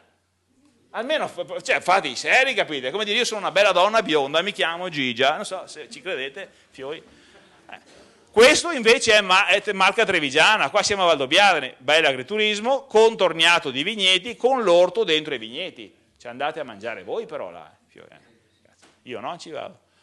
Le combustioni ve ne hanno già parlate abbastanza, ve le risparmio, tutte le leggi che ci sono che le vietano, da 2.600 a 26.000 euro fino a un anno di reclusione, mi pare. Allora, la domanda è questa, se mi ferma il vigile e mi fa una multa giustamente o mi controlla, io posso dire vigile, scusa, per cortesia, ti ruoti così di 180 gradi e mi dici come mai stanno bruciando là e non intervieni? Noi abbiamo mandato una diffida ai sindaci, ci hanno riso sui giornali, hanno detto 15 persone che firmano una diffida, basta anche uno, sapete. Allora la domanda è questa, se i sindaci dopo essere stati informati sulle combustioni abusive e dannose per la salute non intervengono, si profila l'ipotesi di complicità e favoreggiamento, sì o no? Questi sono i risultati dell'ARPAV che ci dice moltiplicate per 10.000, se tu bruci con una caldaia viene fuori una parte di diossina, se tu bruci all'aperto da 7 a 17. Però c'è scritto nella relazione che c'è un effetto diluente che inganna, in realtà sono 10 volte superiori, da 170 a 70. Quindi fanno male. Questo è l'impianto che hanno usato, questo è il problema grande, quello che stiamo insegnando ai nostri figli. Valore numero 1, SCHEI. Quando sarete vecchi, 700 euro di pensione, magari ne avete tanti, e il figlio dice, ascolta papà, prima che te li mangi con qualche badante che te ciava tutti SCHEI, o te li incoglionisci e me li spendo tutti, è meglio che papà crepa e il capitale me lo ciuccio io. Le stesse regole che facciamo con loro le faranno con noi. Se noi gli insegniamo che prima di tutto c'è questo è lungo da spiegare, non ve lo spiego, questo hanno prosciugato la Teva quest'estate, prosciugato un torrente, è una cosa penalmente perseguibile, non puoi ucciderlo. A 3 chilometri dal torrente c'è la Brentella, strapiena, 20 centimetri e vi butta giù pure il ponte quell'acqua, però non vanno a farsi 2-3 chilometri, hanno distrutto un torrente. Ho scritto al sindaco di Valdobbiadene, Bernardino Zambon, ad Albino Cordiali, sindaco di Vidore, ai carabinieri, nessuno mi ha risposto. Allora, voi conoscete dei genitori come me che dicono ai figli dobbiamo rispettare il giardino vicino al vigneto, magari togliamo una fila di viti, che magari non facciamo male ai bambini che sono dall'altra parte, andiamo a chiedere ai signori là se per caso gli diamo fastidio quando trattiamo. Ce ne sono persone corrette, sapete, però sono una minoranza purtroppo. Qual è il vero valore che trasmettiamo ai bambini? Cosa riteniamo più importante?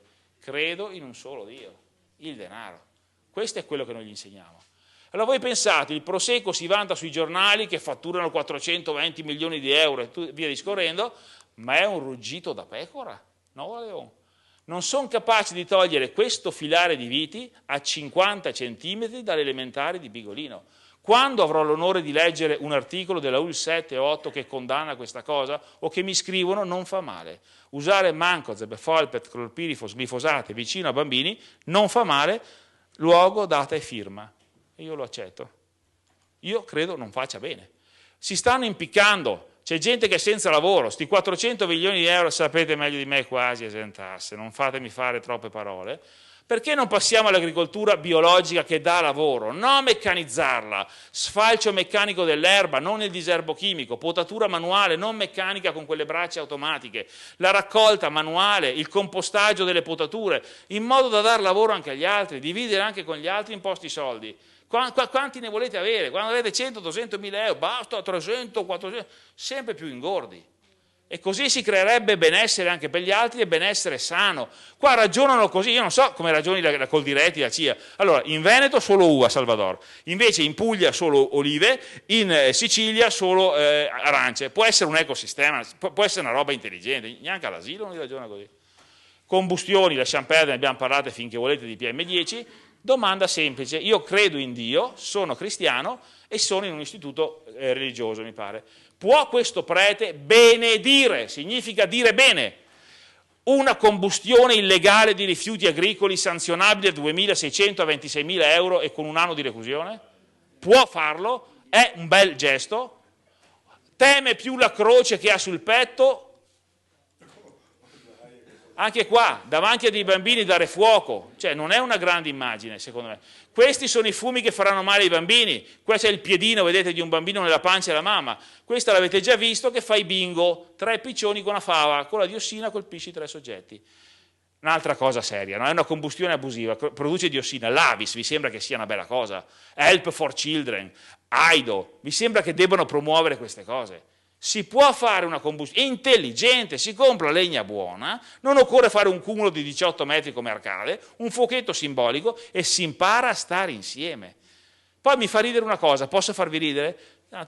Allora, io non so, forse mi sbaglio, vi chiedo scusa, qualche volta ho sentito quelli della Lega Nord, ma può darsi che ci senta male io, via i terroni, via i negri, e poi vanno a accendere un fuoco che illumina i 3 re magi. Uno è negro, sapete, e non sono mica padani, e Gesù Cristo non è padano, è super teron, e anche sopare e somare. E allora perché andare a accendere i fuochi e dopo parlare male degli altri? Deve essere elemento di condivisione quella festa. Gesù Cristo è morto per tutti quanti, allora non il giorno dopo che hanno fatto il falò, gridiamo i skei, fuori dai pieghi, vai a casa sua.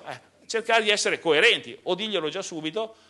Questi sono esempi bellissimi, questa persona sta morendo purtroppo all'Alzheimer, è grave, è quello che ha fondato 40 anni fa il gruppo ecologico di cui faccio parte, lo prendevano per scemo nel 73, dicevano Lino, i rifiuti, il Piave si arrangia, non si arrangia.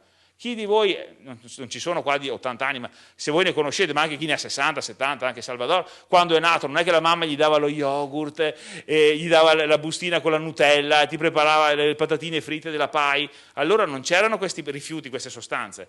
E gli dicevano tu sei scemo, il Piave si arrangia, invece da solo si è messo al lavoro, 172 camion di rifiuti raccolte nel terreno di Valdobbiadene, nelle risorgive, ha attrezzato questi sentieri e ha incominciato a portare i bambini per conoscere questa natura. Questa è una bella vita, sicuramente più bella di quello che dice ho distrutto tutto e guadagno 50 milioni di euro all'anno, non me ne frega niente, la vita non ha più significato per quella persona. Poi Santa Romana Chiesa. È la grande assente nelle battaglie ambientali. Tutto è dono di Dio, da condividere con il Padre e i fratelli, se no non ci credete va bene lo stesso. Dio ci lascia la libertà di essere atei, di credere in qualunque Dio, ma questa è la sua parola. Come fa la Chiesa a restare a guardare? Questo è un figo, 80 anni, galera, campo di concentramento in Bolivia, andate ad ascoltarlo a Colbertaldo, allora capite cos'è un testimone di Cristo. Questo non ha paura di nessuno, gli hanno detto Don Antonio ti diamo un po' di soldi per ristrutturare la chiesa, però tu non stai a parlare sempre male di questi campagne, di questi contadini, non accetto soldi da nessuno, io non ho nessun prezzo, non mi vendo, capito? Anche questa giornata del ringraziamento, io sto parlando seriamente, sapete, da cristiano, lo sapete che è un insulto a Dio, mentre distruggiamo la natura, mentre inquiniamo i bambini, andiamo a ringraziarlo dei doni. Prima lettera ai Corinzi, capitolo 11, versetto 17, provate a leggerlo. Poi capite cos'è l'Eucaristia. Allora ha senso ringraziarlo mentre avveleniamo la natura, trasformiamo i vigneti, mentre venivo qua sembrano cimiteri, mettete che anche le braccia così, no? I pali di cemento, copa l'erba, copa gli osei, copa le farfalle, copa le api, copa tutto. La libertà ve l'hanno già parlato, questa è mia figlia davanti alle scuole. È giusto secondo voi moralmente acquistare palloni prodotti da questo bambino sfruttato nel terzo mondo? È giusto comprare sostanze, tessili, insomma tessuti ottenuti da bambini minorenni? È giusto bere il vino prodotto a Covolo? Questo è il vigneto e questo è l'asilo, si vede male, a 3 metri di distanza c'è un vigneto? È possibile che dei bambini così piccoli, vi diceva il medico, sono testati sull'adulto e sono tossici e molto tossici? Figuratevi su quel povero disgraziato di 15-20 kg.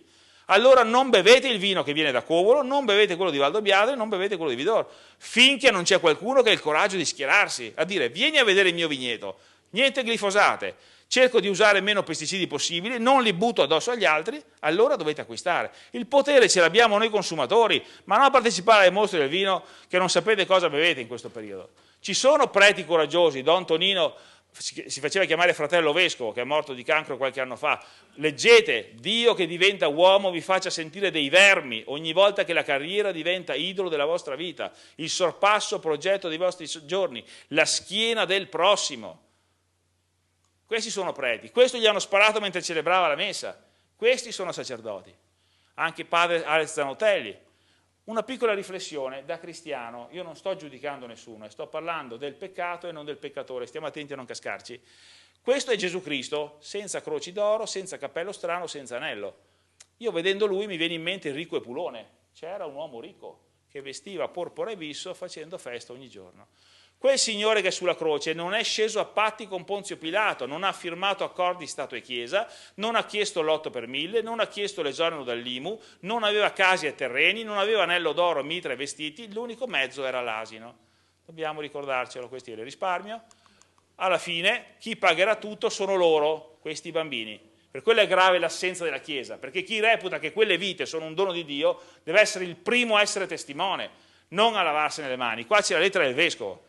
Io gli ho scritto e mi ha detto che anche lui si è fatto avanti, ma praticamente ha detto che dei preti hanno scritto appunto al dottor Moro, insomma alle U7, ma non dei preti, Don Antonio Moreto, gli ha detto o firmate o firmo solo io, non ha scritto il Vescovo. E il Vescovo dice alla fine che mi sembra che la preoccupazione che emerge sia analoga alla sua, con la differenza che non si dà per scontata la presenza di danni alle persone. Gli ha mandato una videocassetta con la conferenza dei Gentilini, citano centinaia di studi che correlano il tumore, non so cosa vuole che vadano all'asilo i bambini e li troviamo stecchiti per terra, non so cosa deve accadere. Finisco velocemente per non annoiarvi, il mago ha indicato 2 soluzioni. Prima soluzione, tutto va bene, sono contento di aver sbagliato. Voi se mi incontrate per strada e mi dite, ehi là Bortolomeol, scemo, stiamo tutti bene, tu da pirla che non sei altro, da mona che hai studiato per niente, pensavi che morissimo tutti. Io sono contento se quella è mia figlia e se sta bene. Questa è la prima soluzione. La seconda, ci sono innocenti che pagano gli errori degli altri, che li pagheranno cari, per far arricchire i ricchi, per concedere ancora più lussi, 11,8 milioni per rilanciare il Prosecco. È l'unica roba che funziona. Stanno chiudendo le fabbriche, si stanno impiccando gli artigiani, e Zaia che dà 11,8 milioni di euro. Più quelli che darà ancora.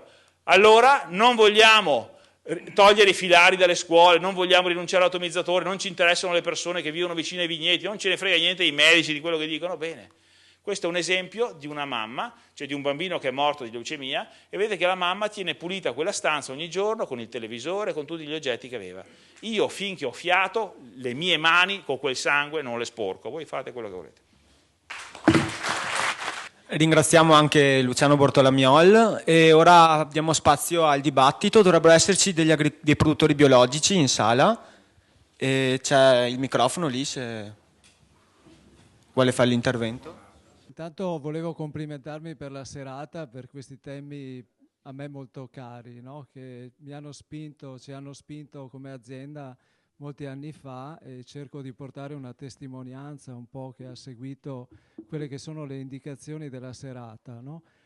Già 27 anni fa nell'azienda dove lavoro è stato deciso di intraprendere il percorso dell'agricoltura biologica, e questo percorso, che a quel tempo è risultato piuttosto difficile da intraprendere perché non c'erano esperienze ancora, non c'erano documentazioni su cui studiare, è stato complesso, ma alla fine da testardi in qualche modo siamo riusciti a portare avanti questo esperimento fino ad oggi e tuttora continua, e si tratta di un esperimento, direi, che è diventata una realtà importante perché è un'azienda che dà lavoro a 15 persone e valorizza i prodotti del territorio.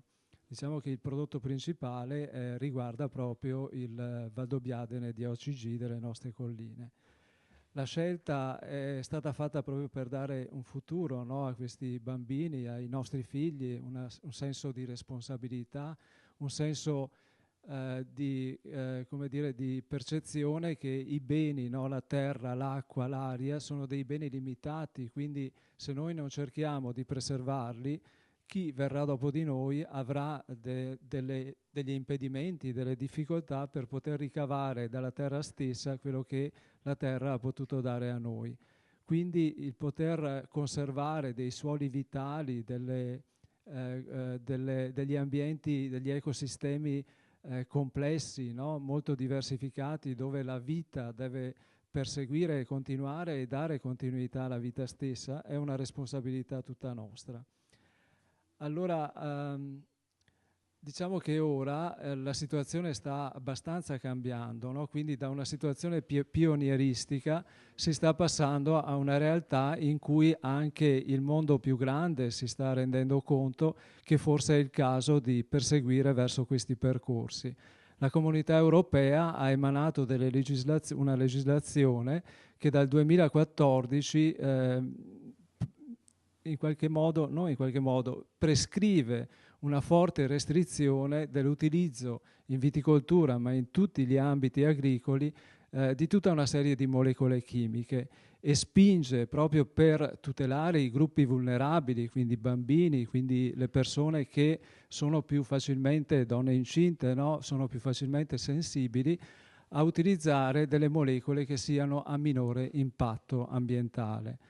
L'agricoltura biologica è un punto d'arrivo, è consigliata, no? Ma c'è un percorso che può essere fatto graduale, c'è molto spazio in mezzo, ci sono delle molecole che sono utilizzabili e comunque a bassissimo impatto per le persone che le usano o per le persone che ne vengono a contatto.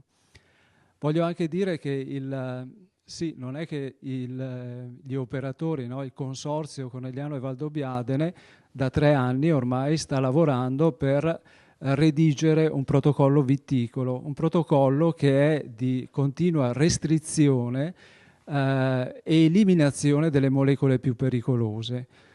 È un protocollo dove sono rappresentati con dei colori, no? Quindi i veleni più pericolosi per l'uomo sono rappresentati in rosso, arancioni quelli un po' più blandi e verdi quelli consigliabili, e poi una coccinella per quelli aggiuntiva, per quelli idonei per l'agricoltura biologica. Quindi è un lavoro che viene fatto anche dagli operatori professionali. Il problema è che una volta fatti bisogna poi renderli applicabili, bisogna fare in modo che gli agricoltori li facciano propri queste metodologie, e sapete bene che, vista l'età, la frammentazione dei vigneti eccetera, non è tanto facile. Quindi ben vengano queste serate come questa sera, perché è occasione di parlare e di approfondire e di sollevare, insomma, un'allerta, no? Una pericolosità.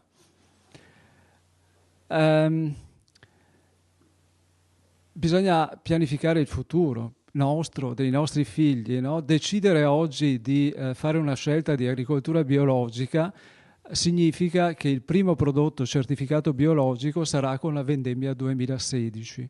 Quindi ci vuole molto tempo, è una scelta che va fatta con molto anticipo, perché non è proprio la normativa prevede che ci sia una fase di depurazione dei terreni e dell'ecosistema vigneto. Quindi pensate bene che decidere oggi vuol dire portare a casa dei frutti solo tra praticamente 4 vendemmie. E dobbiamo pensarci bene, no? Perché ritorno proprio martedì, è finito il 10, no? Mercoledì è finito il Vinitaly.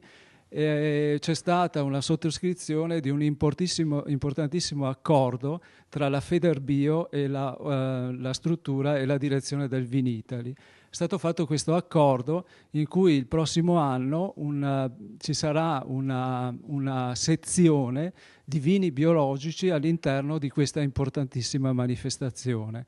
Quindi capite bene che c'è qualcuno che guarda già lontano, no? Soprattutto chi si affaccia su mercati molto lontani, perché tutto sto prosecco non possiamo bercelo, dobbiamo trovare dei mercati di vendita, di sbocco, e negli Stati Uniti la crescita e la domanda di prodotti biologici è fortemente in crescita. Quindi se vogliamo dare sbocco, dare reddito futuro, no, a questo nostro territorio, dobbiamo preoccuparci anche di come sta cambiando la domanda negli Stati Uniti piuttosto che nel nord Europa.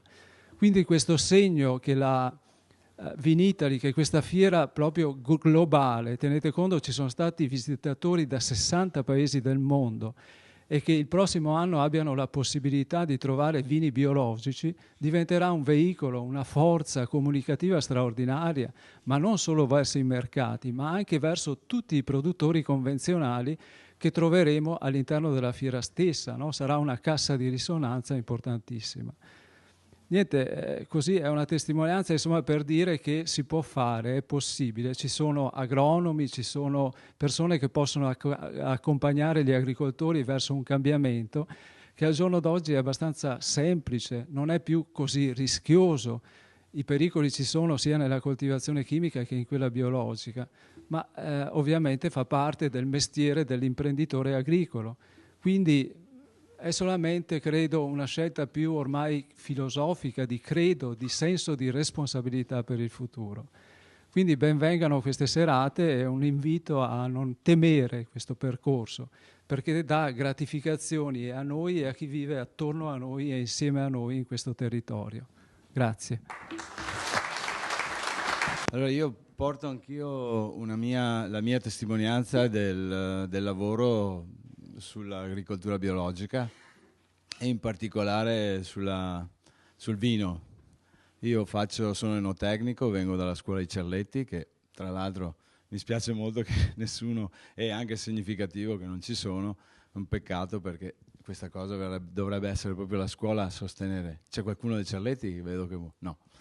Vabbè, quindi sono enotecnico e 12-13 anni fa ho cominciato a fare una selezione di viticoltori biologici e di vendere il vino naturale. Adesso ci chiamiamo Assiria Vini Naturali, distribuiamo una 22 produttori di tutta Italia e vendiamo circa 70.000 bottiglie, che nel contesto del vino sono molto poco, però pensando che insomma la produzione del biologico specificatamente nel vino è il 10% della produzione, è significativo. È significativo anche il fatto che l'80% circa dei prodotti naturali che vengono fatti in Italia, biologici, anzi diciamo proprio le derrate migliori vanno all'estero. Questo è veramente un grosso peccato, perché l'Italia è uno dei principali produttori di prodotti biologici,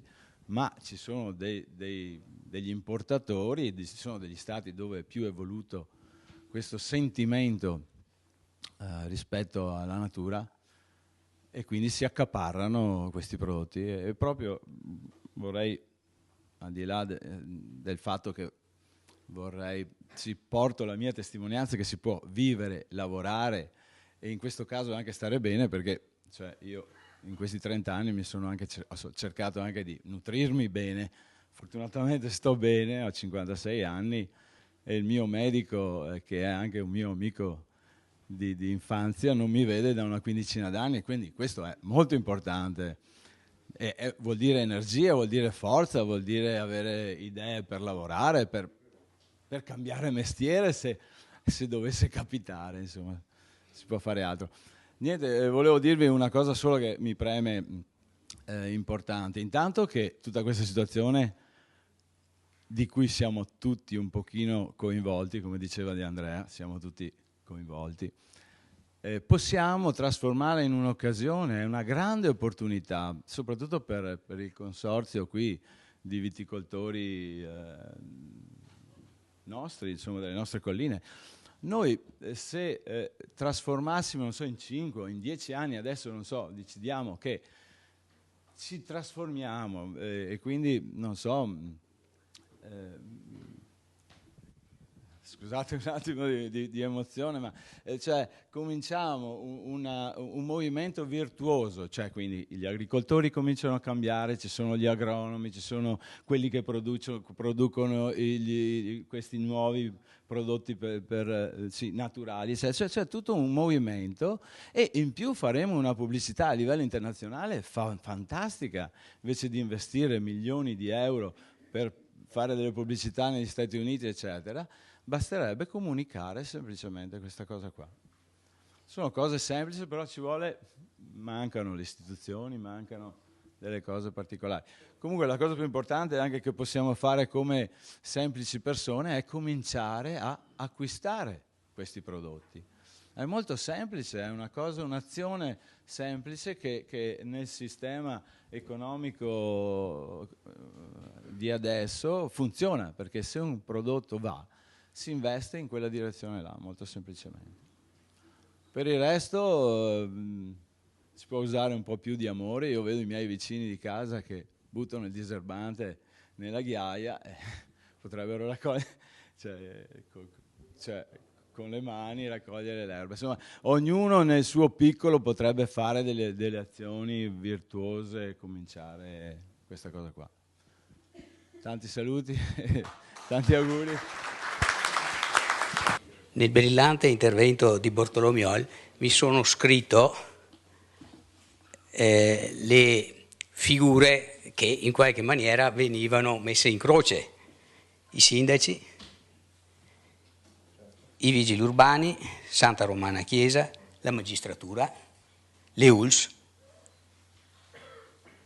i medici della provincia, che salvo 2 dormono, i politici, di cui sono state mostrate fotografie, e complessivamente le categorie degli agricoltori, salvo probabilmente i presenti. Diciamo che il quadro è molto vasto, nel senso che qua pare che siano tutti venduti. Io in questo caso adesso vi mostro 4 diapositive, non più di 4, e le mie competenze e le competenze della dottoressa Kermas, che è qui con me, sono relative all'ambito della nostra ULS. I dati non ce li fabbrichiamo da noi, ma prendiamo quelli che esistono. In questo caso, i dati sono quelli del registro dei tumori del Veneto, fonte istituzionale, sostanzialmente, che sono quelli che elaborano per conto di tutte le ULS i dati. Vediamo che la prevalenza di tumori, dove per prevalenza si intende i casi di tumore per 10.000 abitanti, nella popolazione del 2010, sono gli ultimi dati che ci sono, dicono che a Belluno ce ne sono 450 circa per i maschi, la prima colonna, per le femmine di più, 500 erotti, e via a seguire. L'ULS di Pieve di Soligo ne ha di più di Asolo, meno di Feltre e di Belluno, ne ha sostanzialmente come Treviso e comunque nella media veneta. Asolo ne ha di meno. Prodotti fitosanitari, non mi risulta che a Feltre usino molti prodotti fitosanitari. In ogni caso potete vedere che c'è un altro dato che vedete qui, no, torna indietro,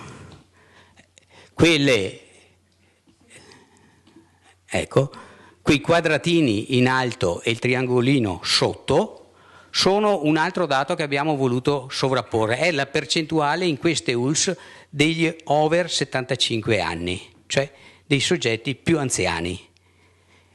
Vedete benissimo che il dato dei tumori va pari con l'andamento del tasso di anzianità della popolazione, perché notoriamente dopo i 70 anni l'incidenza dei tumori di vario tipo, qui ci sono tutti, aumenta per ovvi motivi legati alla diminuzione delle difese immunitarie e ad altri anche motivi che comunque in ogni caso l'andamento vedete che va in questa maniera. Vediamo la prossima. Ecco, qui invece parliamo di incidenza, cioè i nuovi casi di tumore che si sviluppano nella nostra ULS tra il 2011 e il 2012. Vediamo qui, sempre maschi, la colonnina azzurra, rosa la colonnina delle femmine, vediamo che l'andamento di questa provincia, con dei numeri che non ho messo lì perché mi sono scappati, ma in ogni caso sono 75 nel 2011 per i maschi contro 72 nel 2012, i nuovi casi, e comunque sono esattamente gli stessi casi che sono nella media 2011-2012 del Veneto.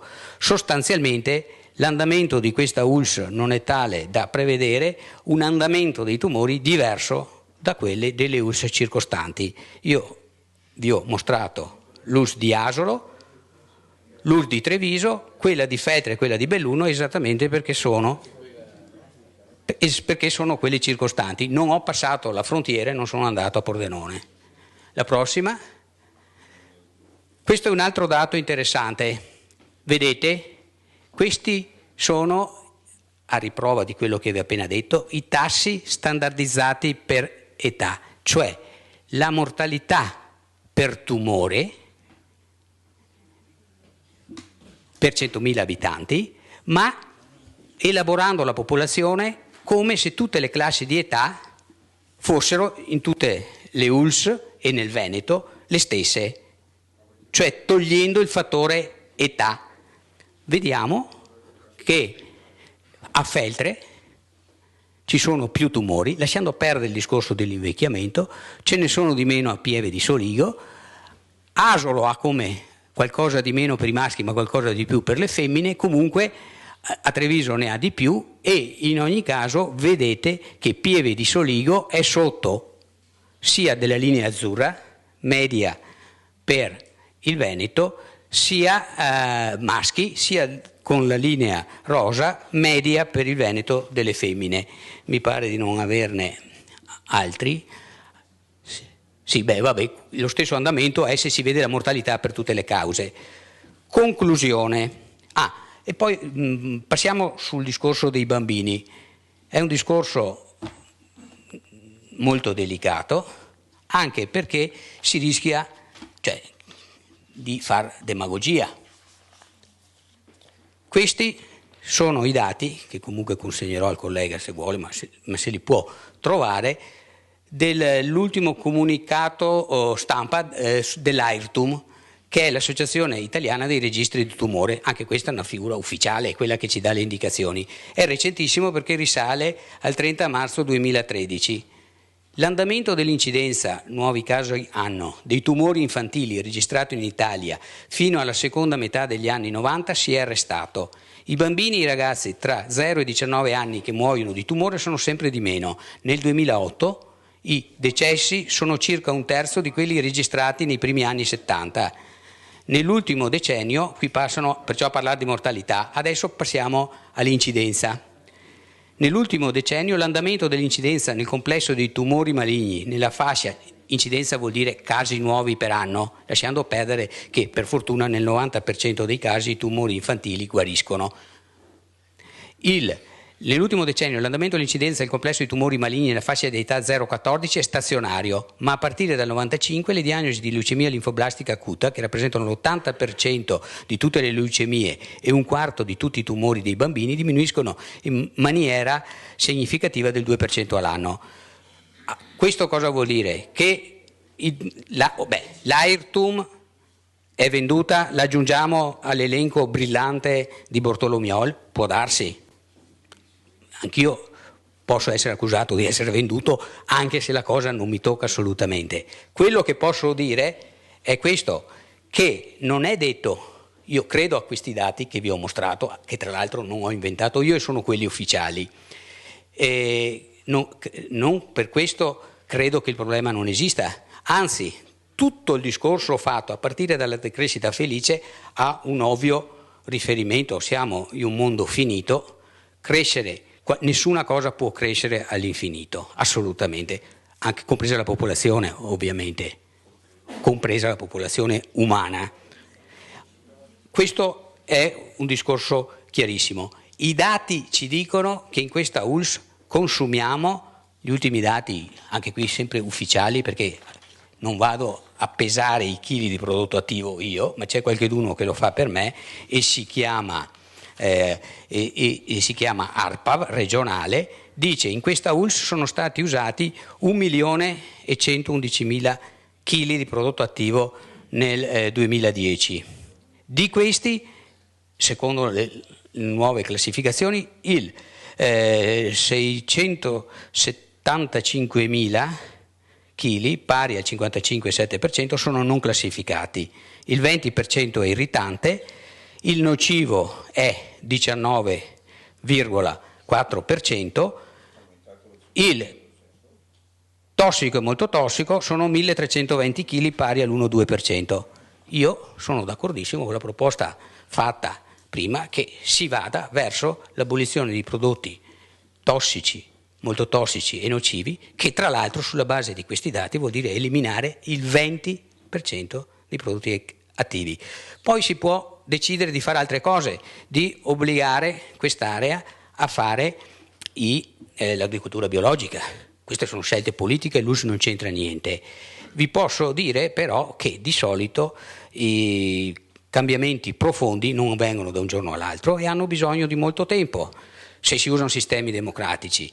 In un sistema non democratico si possono imporre, i risultati non sono felici. Di conseguenza direi che l'ultima considerazione, non dobbiamo essere in queste valutazioni troppo antropocentrici, cioè un prodotto che fa male all'ambiente può anche non far male all'uomo, ma questo non vuol dire che non dobbiamo tenerlo in considerazione, perché qualsiasi prodotto che alteri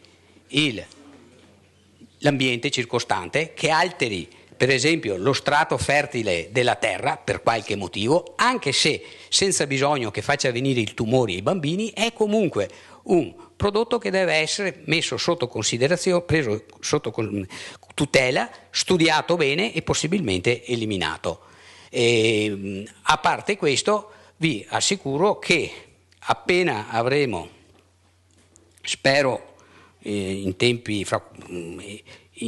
abbastanza rapidi, i risultati dell'elaborazione dello studio che abbiamo fatto sull'etilenti urea nella popolazione rurale non professionalmente esposta, abbiamo mirato proprio a quel target e che ci darà dei dati abbastanza interessanti perché è stata fatta su una popolazione sufficientemente vasta. I dati sono attualmente valutati da Barbone, che è l'epidemiologo di igiene a Udine, e ovviamente verranno restituiti innanzitutto all'assemblea dei sindaci, che sono i nostri datori di lavoro, e comunque in quest'ottica restituiti a tutta la popolazione. È uno studio che abbiamo fatto assieme all'Università di Udine e all'Istituto di Medicina del Lavoro dell'Università di Padova.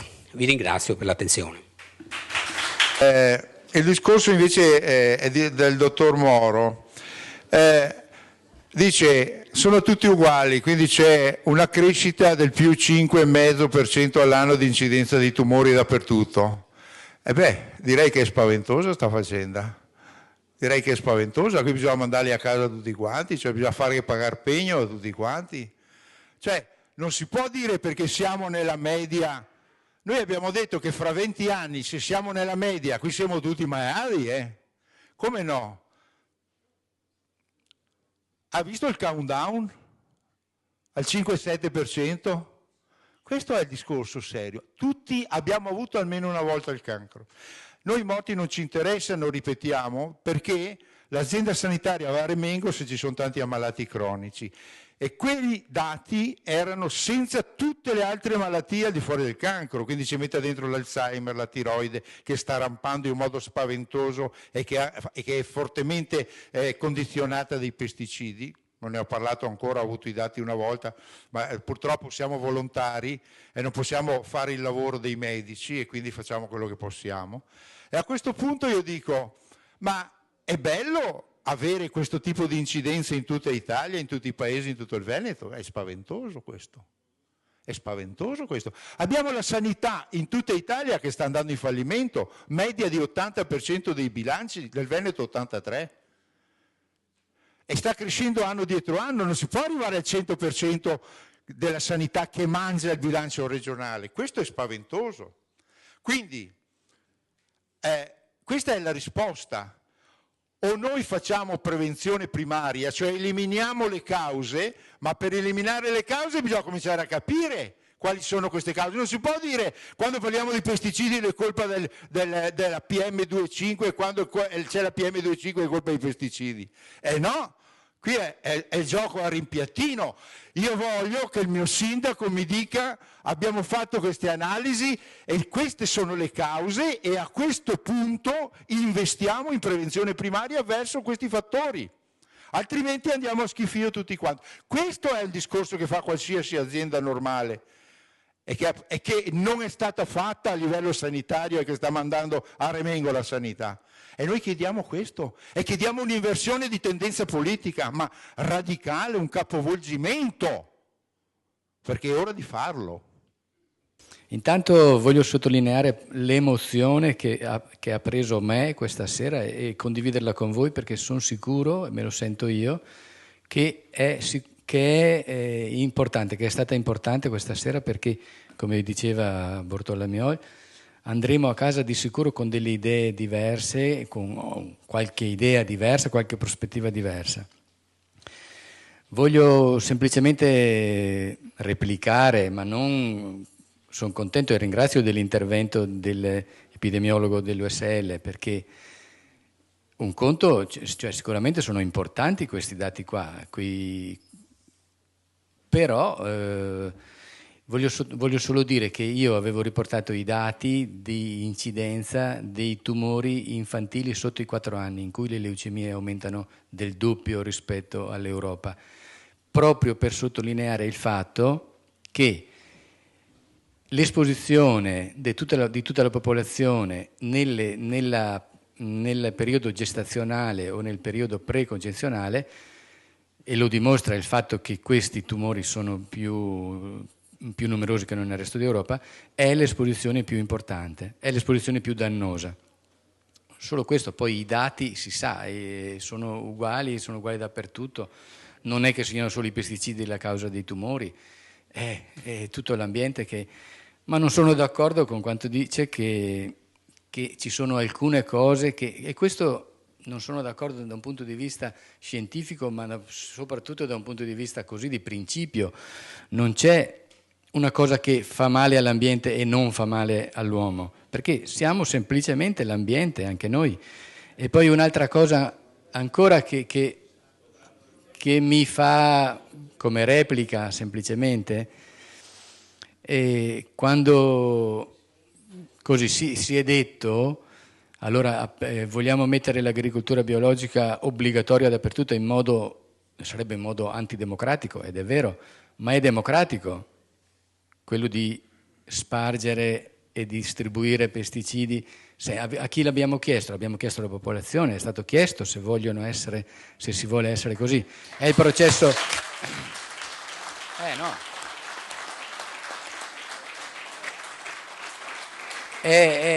L'ha deciso il modello di sviluppo, semplicemente questo modello di sviluppo che purtroppo porta tanti benefici da una parte e però porta... Io ho apprezzato tantissimo l'intervento dell'agricoltore che fa agricoltura biologica e dell'altro signore enotecnico, perché questa credo che sia la strada e l'ho rincorso adesso e vorrei dare che ognuno si prendesse l'impegno di cominciare a studiare e praticare, e lui potrebbe essere di esempio, a imparare come si fa l'agricoltura biologica. Come dicevo prima, non imposta antidemocraticamente, non c'è niente che c'è di antidemocratico, ma imparare come si fa, come diceva lui, è anche più produttiva alla fine. Ecco, basta. Buonasera, io vi saluto anche. Buonasera a tutti. Ok, ringraziamo ancora i relatori e tutti coloro che hanno partecipato al dibattito e vi ringraziamo anche per la partecipazione.